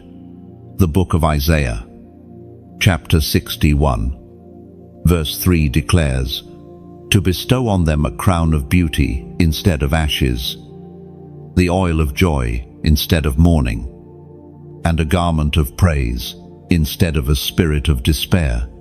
And for this is the exchange of heaven. Ashes become beauty. Mourning becomes joy. Despair becomes praise. Scars, too, are transformed. They no longer bleed. They no longer limit. They shine as reminders that grace is stronger than grief. Think of Jacob. He wrestled with God through the night and walked away with a limp. To some, that limp looked like weakness, but to Jacob, it was a reminder of encounter, of transformation, of blessing. His limp was his scar, and it marked the moment his name was changed to Israel. Scars do the same. In your life they mark transition. You are not the same after them. You are renamed, reshaped, renewed. Or think of Thomas, doubting until he touched the scars of Jesus. Those scars were not erased in resurrection. They remained. not as signs of defeat, but as proof of victory through scars. Thomas believed, through your scars, others will too. Scars also remind you of your capacity to heal. Wounds are raw, tender, painful, but scars are healed. Tissue, evidence that pain is not permanent. Every scar whispers, you made it. You endured. You did not die where the wound struck you. When you feel fragile, look at your scars and remember, healing already flowed once, and it can flow again. Imagine a tree struck by lightning. Its bark is charred, a line of damage running down its trunk. Yet the tree still stands, still grows, still reaches upward. The scar remains, but it tells a story not of destruction, but of resilience. You are that tree. Scars can also become maps. They remind you where not to walk again, what pitfalls to avoid, what voices not to trust. They are teachers, not tormentors. They carry wisdom that can save you from repeating cycles. And when you share your story, your scars become maps for others too. They will hear your testimony and know where danger lies and where God delivers. But scars are not just private, they are generational. Parents who bear scars of past mistakes, yet walk in redemption, pass to their children, not wounds but wisdom. Your scars may tell a story of pain, but they also carry a legacy of protection. Because of what you endured, others will walk safer paths. Chosen one. Never despise your scars. They are not blemishes to erase, but testimonies to display.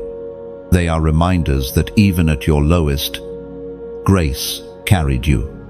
They are proof that what tried to destroy you failed. They are evidence that you are not abandoned, but preserved. Think of them like medals. Soldiers wear medals, not because battles were easy, but because they survived what others did not. Each medal tells of courage, sacrifice, and endurance. Your scars are heaven's medals upon your life. They tell of nights you wanted to quit but did not, of tears that turned into strength, of valleys that gave way to mountains. And do not forget, scars often make you more compassionate. Because you know pain, you can comfort others in theirs. Because you remember struggle, you can encourage those still in it. Your scars make you safe, approachable, relatable. They give weight to your words, because people know you speak from experience, not theory. The Apostle Paul wrote of his thorn in the flesh, a wound that never fully left. Yet through it, he discovered God's strength made perfect in weakness. Your scars remind you that you are not invincible, but you are upheld. They anchor you in humility, while also clothing you in authority. So, chosen one, lift your head. Do not hide your scars. Let them shine. Let them speak. Let them testify. They are not shameful. They are sacred. They prove that pain did not win, that death did not have the final word, that God is faithful to redeem. Every scar is a sermon. Every mark is a melody. Every healed place sings of grace that cannot be silenced. You are not defined by wounds. You are defined by what you became after them. And what you became is stronger, wiser, and more radiant than before. Chosen one. Walk boldly with your scars. They are no longer chains. They are crowns in disguise. Chosen one. Every story of faith carries moments of fire.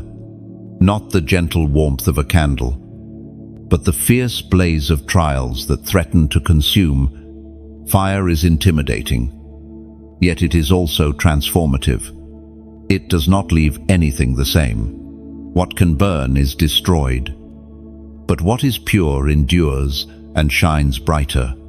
You may have walked through fires that scorched your dreams, burned away relationships, or tested your endurance.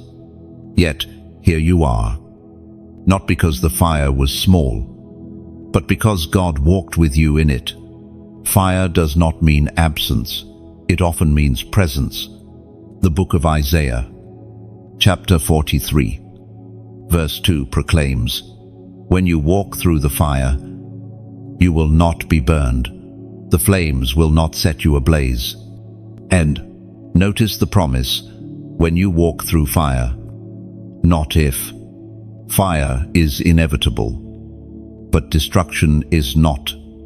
You are not promised exemption, but you are promised protection. Think of Shadrach, Meshach, and Abednego. They refused to bow to the golden image, and their obedience led them into the furnace. The fire was heated 7 times hotter, so hot it killed the guards who threw them in. Yet, inside the flames, they did not burn. Instead, a 4th figure appeared, one like the Son of God. Their obedience did not keep them out of the fire, but it brought divine companionship into it. This is the mystery of fire. It looks like punishment, but it becomes the stage for revelation. Without the furnace, they would never have seen him walking with them. Without your fire, you too would not know the depth of his nearness. Fire also purifies.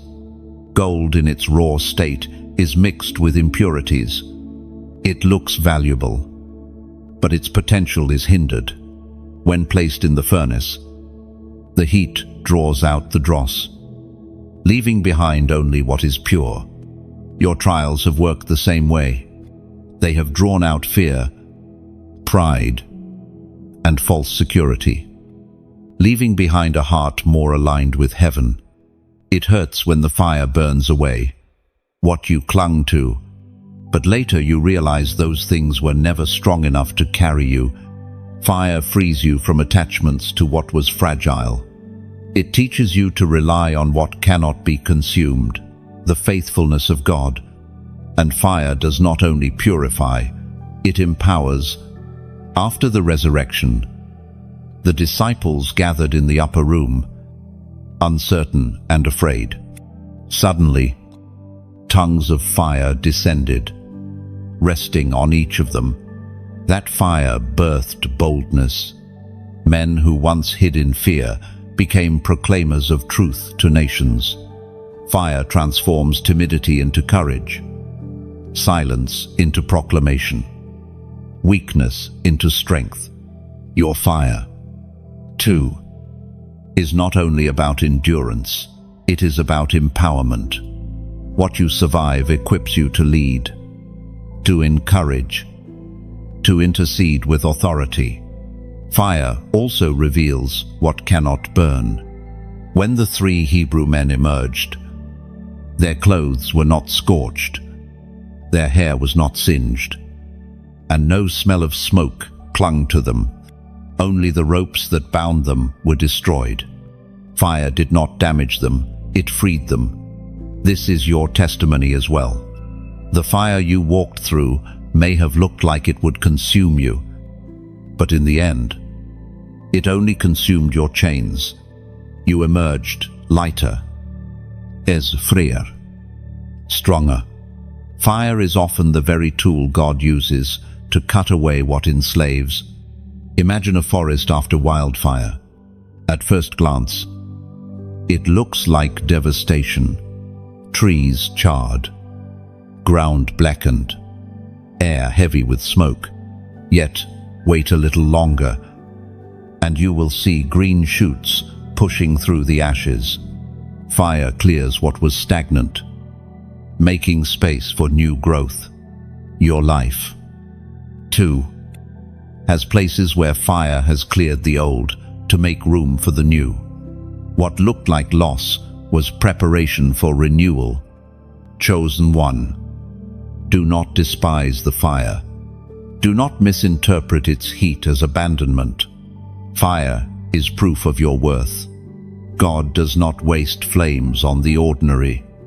He entrusts fire to the chosen because he knows what will emerge is stronger, purer, unshakable.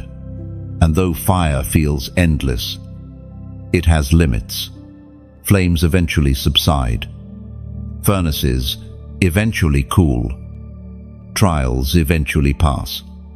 What remains is not ashes alone, but treasures refined in the heat. Your scars from fire are not marks of defeat, they are medals of survival. They prove you endured what others could not.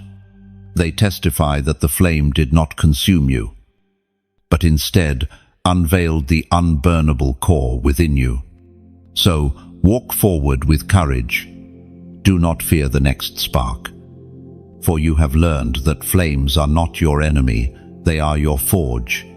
And every time the fire rises, so too does the revelation of the one who walks with you in its midst. Chosen one, you are not fragile tinder. You are refined gold. You are not ashes. You are light. And your story will continue to blaze, not with destruction, but with glory that cannot be quenched. But let us take this further. Fire not only reveals who you are, it reveals who God is. In the furnace, Shadrach, Meshach, and Abednego saw him walking beside them. In your fire, you also discover sides of his nature you would never know otherwise. In loss, you meet him as comforter. In chaos, you know him as peace. In weakness, you encounter him as strength. The flames may be fierce, but they are also holy classrooms where his face is revealed. And consider this, every fire has witnesses. Nebuchadnezzar watched the furnace, expecting destruction, but instead saw deliverance. Likewise, those watching your life will see the fire, but marvel at your survival. They will realize there is something greater walking with them. Your endurance becomes testimony not only for yourself, but for every eye observing from afar. So lift your head. The flames have done their work, and you emerge, not diminished, but radiant. Walk forward without fear of fire, because what has already passed through cannot be threatened again. You are marked by flame, but only as proof that God himself was with you in the heat. Chosen one, every step of your journey has been weaving toward a greater reality, inheritance. Not the fleeting inheritance of material wealth or temporary recognition, but the eternal inheritance that comes from obedience, faithfulness, and alignment with God's covenant. Inheritance is not earned, it is received. A child does not labor to create an inheritance. They simply live in the reality of what was secured by those before them. In the same way, your obedience today is not just about your life. It is shaping the inheritance of generations after you. The book of Hebrews, chapter 6, verse 12 instructs us, "We do not want you to become lazy, but to imitate those who through faith and patience inherit what has been promised." Notice the conditions: faith and patience. Inheritance is not grasped in haste, it is received by endurance. Many give up too soon, abandoning the field just before the harvest ripens. But those who remain steadfast will see promises fulfilled, not only in their lives, but multiplied in their descendants. Think of Abraham. He received a promise that his descendants would be as numerous as the stars. Yet, in his lifetime, he only saw Isaac. To human eyes, it looked small, but the promise was generational. Today, countless people of faith trace their heritage back to Abraham's obedience. His inheritance was larger than his lifetime. The same is true for you. Your obedience may look small, now choosing purity, walking in forgiveness, persevering in prayer. But each act builds inheritance. Your children and their children will walk on roads you paved, drink from wells you dug, harvest from fields you planted. Inheritance is not always visible in possessions. Often it is visible in patterns. Families pass down cycles, sometimes of pain, sometimes of blessing. By your obedience, you are breaking cycles of bondage and establishing cycles of faith. Where others pass down fear, you will pass down courage. Where others handed down bitterness, you will hand down forgiveness. Where others repeated compromise, you will model holiness. This is inheritance. Imagine a river flowing through generations. In some families, the river carries pollution, anger, addiction, division. But when one person stands up and chooses obedience, the river is cleansed. Downstream, generations drink pure water because one ancestor said yes to God. That is you. You are cleansing the river for those who come after. Inheritance also carries responsibility. To inherit a field means to steward it, to protect it, to multiply it. The parable of the talents shows us that inheritance is not about possession alone, but about stewardship. What is placed in your hands must grow. God entrusts blessing, not so you can store it away, but so you can expand it for His glory. Think of Ruth. By loyalty and obedience, she stepped into inheritance she did not expect. From gleaning scraps in the field, she became the matriarch of a lineage that produced David, and eventually Christ. Her story proves that inheritance is not limited to bloodline, but open to all who align themselves with covenant. Chosen one. Your inheritance is secure, but it requires perseverance. There will be moments when you feel tempted to trade it for something immediate, as Esau traded his birthright for a bowl of stew. But remember, temporary cravings cannot compare to eternal blessing. Guard your inheritance. Do not surrender it for comfort, convenience, or compromise. And know this, inheritance is not only about what you leave, it is also about what you live. Your peace, your authority, your joy today are all part of the inheritance already unfolding in your life. It is not just for tomorrow, it begins now. Imagine standing in a field your ancestors once plowed, the soil rich from their labor. You plant seeds, but the ground yields abundantly, not only because of your effort, but because of their faithfulness before you. In the same way, your descendants will reap abundantly because of what you establish now. Inheritance is generational momentum. So do not despise the days of sowing. Every tear you cry in prayer, every temptation you resist, every sacrifice you make is watering the soil of inheritance. One day, those after you will walk freely, never knowing the battles you fought, but living in the blessing you secured. Chosen one. Your story is not small. You are part of a line that stretches backward into eternity and forward into generations yet unborn. You stand in the middle, carrying the torch, shaping the inheritance, securing the blessing.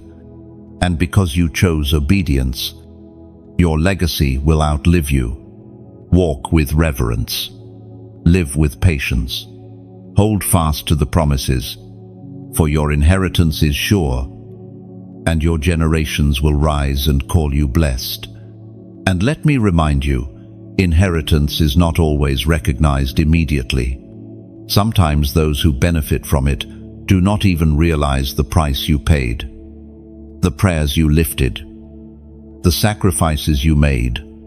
Children may think peace is normal until they learn of the wars you fought. Descendants may assume blessing is natural until they discover the tears you sowed.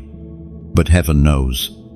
Heaven records every act of faithfulness, every silent yes, every quiet act of obedience that built this inheritance. One day, when the story is told, the truth will shine.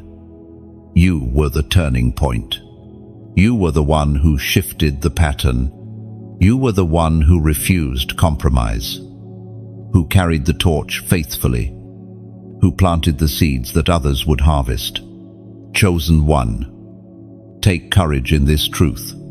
You may not see the full extent of your inheritance with your own eyes, but eternity will reveal it in glory. What you establish now will ripple far beyond you, shaping generations, echoing into forever, and bringing honor to the one who called you. Chosen one. The journey now brings you to a holy pause, a moment to breathe and to look back at all that has unfolded. You have walked through valleys of shadows, through deserts of silence, through storms that threatened to drown you, and through fires that promised to consume you. Yet, through it all, you stand, not by your own strength, but by the one who chose you, who carried you, who never let go. This is not an ending, it is a culmination. Every step, every test, every scar, and every song of survival has been weaving into a story larger than your own. That story is covenant. That story is blessing. That story is obedience unlocking rivers of generational inheritance. The book of 2 Corinthians, chapter 4, verse 17 declares, "For our light and momentary troubles are achieving for us an eternal glory that far outweighs them all." No, what you endured was heavy, but what it produced is heavier still. Troubles were temporary, but glory is eternal. Scars fade, but testimony remains. What once felt unbearable has become unshakable evidence that your life is marked for glory. Look back at the wildernesses you found intimacy. Look back at the prisons you discovered authority. Look back at the fires you were refined. Look back at the chains. They are gone. And now, before you stretches a horizon wide with promise. The blessing you carry is not fragile. It is not dependent on shifting circumstances. It is anchored in eternity, secured by obedience, and sealed by the covenant blood of Christ. That is why storms no longer terrify you, why silence no longer confuses you, why fire no longer intimidates you. You have learned that in every place, He is with you, and that is enough. Think of your life now as a torch. A torch does not exist for itself. It burns to give light to others, to guide those behind, to mark a path forward. You are that torchbearer. Your obedience has lit a flame that will not be extinguished. Generations will walk by the light you carry, even if they never know your name. Like Abraham's stars, your legacy cannot be counted. Like David's psalms, your prayers will echo long after your voice has faded. Like Esther's courage, your choices will preserve people you may never meet. That is the mystery of generational blessing.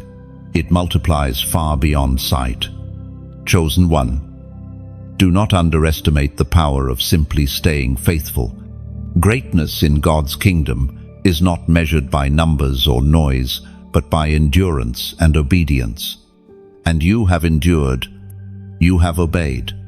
That is why the heavens declare you blessed, why angels rejoice at your journey, why your crown is secure. Now you live not as one waiting for blessing, but as one carrying it. Every step you take drips with inheritance. Every prayer you pray waters the soil of future harvest. Every sacrifice you make strengthens the foundation of generations to come. And when you stand at the threshold of eternity, you will see the full picture. You will see the ripple of your faith stretching farther than oceans, reaching wider than nations, touching more lives than you ever imagined. And then you will hear the words every chosen one longs for, "Well done, good and faithful servant." So walk with your head high. You are not forgotten, not overlooked, not abandoned. You are chosen, established, crowned, and commissioned. Your obedience has activated blessing, and your story is now a river flowing into generations. Chosen one. The journey continues, not here in this text, but in your days, your decisions, your prayers, and your legacy. Go forward in courage, clothed in fire, crowned in glory, and anchored in covenant. For what God has begun in you, He will carry to completion, and what you release today will echo into eternity. This is who you are, unshakable, unstoppable, unforgettable, God's chosen one. And now, pause and let the weight of that truth sink into your spirit. You are not here by accident. Every page of your life, even the torn ones, even the ones stained with tears, has been written into a greater narrative. That narrative is not tragedy, it is triumph. You are living proof that God takes broken pieces and builds unbreakable vessels. Remember the seed buried in darkness. For a time, it looked like death. No one saw growth. No one heard life. Yet underground, roots were forming, and then, at the appointed time, the soil broke and new life emerged. That is your story. What looked like endings were beginnings. What looked like silence was preparation. What looked like defeat became foundation for victory. Do not fear the future, for it is not empty, it is full. Full of promises still waiting to unfold. Full of rivers still waiting to flow. Full of crowns still waiting to be placed. Your past no longer defines you. Your scars no longer bind you. You walk into tomorrow not carrying chains, but carrying blessing. And consider this, the generational blessing does not stop with you. It flows through you, like a river breaking through dry land. It will nourish those who come after. Children you know and descendants you may never meet will taste the fruit of your obedience. They will walk lighter because you chose to carry weight. They will see farther because you chose to lift your eyes. They will know freedom because you chose faithfulness. Chosen one, your life is both a testimony and a torch. A testimony to the grace that carried you, and a torch for those still walking in shadows. Let it burn bright. Let it shine far. Let it blaze until every trace of darkness flees. And when your days are complete, and your crown is placed upon your head, you will look back and see, nothing was wasted. Every season, every tear, every trial was part of the divine design, and all of it led to this truth: you were chosen. You remained faithful. and you left a legacy of blessing that will never fade. Go forward.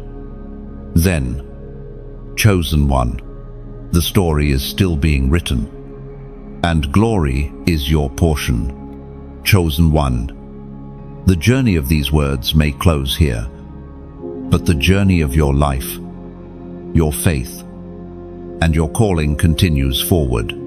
You have walked with me through valleys, fires, rivers, and wilderness. You have tasted the mystery of scars and the power of inheritance. You have stood with chains falling at your feet, and now you rise as one marked, crowned, and established. And yet, there is more. Not more to read, but more to live. The story is not finished, because you are still breathing, still moving, still chosen. Heaven is not through with you, but pause for a moment with me. Look back at what this message has stirred in you. Look at the confirmations, the tears, the whispers of recognition in your soul. Do not let this be just another scroll, just another voice in the wind. Let it be a covenant moment, a marker stone, a fire you refuse to let die out. This is why I must ask you, if this journey has blessed you, if it has lit even a spark within you, then add your light to the flame. Like this message, not for the sake of numbers, but as a sign that your heart resonated with what was spoken. Share it, not because you are pressured, but because someone else you know may desperately need the reminder that they, too, are chosen. Subscribe, not as a ritual, but as a decision to remain in the flow of encouragement, truth, and covenant. And for those who feel led, consider this: a flame does not keep itself alive. A lighthouse shining in storm requires oil. A vineyard thriving in drought requires water. A well in the desert requires tending. Your donation is that oil, that water, that act of tending. Not because you are buying blessing. Blessing cannot be bought. It is free, sealed by the blood of Christ. No, this is something different. This is participation. This is partnership. This is you saying, I want to keep this light burning. Not just for me, but for others still wandering in the dark. Oh, think of it like carrying a torch in a relay. You have received light in your hands today. You could keep it. Let it warm you, and that would still be good. But imagine passing it forward, letting others run with it too. That is what you're like. Your share, your subscription, and your donation represent. It is the torch passed on. It is the light extended. And do not underestimate the eternal ripple of such an act. You may never meet the one who stumbles upon this word because you shared it. You may never know the family restored because you helped keep the flame alive. You may never see the faces of those who drink water from the well you chose to sustain. But one day, in eternity, you will. And when they embrace you with tears of gratitude, you will understand nothing you gave was wasted.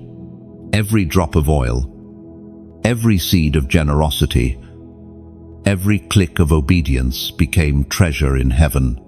Chosen one. This is not compulsion. This is freedom. Freedom to choose. Freedom to sow. Freedom to build. And in that freedom, every act you release becomes a testimony that you were not just a hearer, but a builder of light. So let this be your seal, like this word. Share it widely. Comment below with the testimony that burns in your spirit. Subscribe to remain part of this family. And if your heart stirs, Donate to keep this flame burning for countless others, not because you must, but because you may. Not because it is demanded, but because it is desired. For together, we are not only chosen individually, we are chosen as a generation, as a body, as a torch-bearing people. And now, may this flame never dim in you. May the blessing unlocked by your obedience flow like rivers through your life, through your family, and through generations to come. You are chosen, you are crowned, you are unshakable, and this is only the beginning.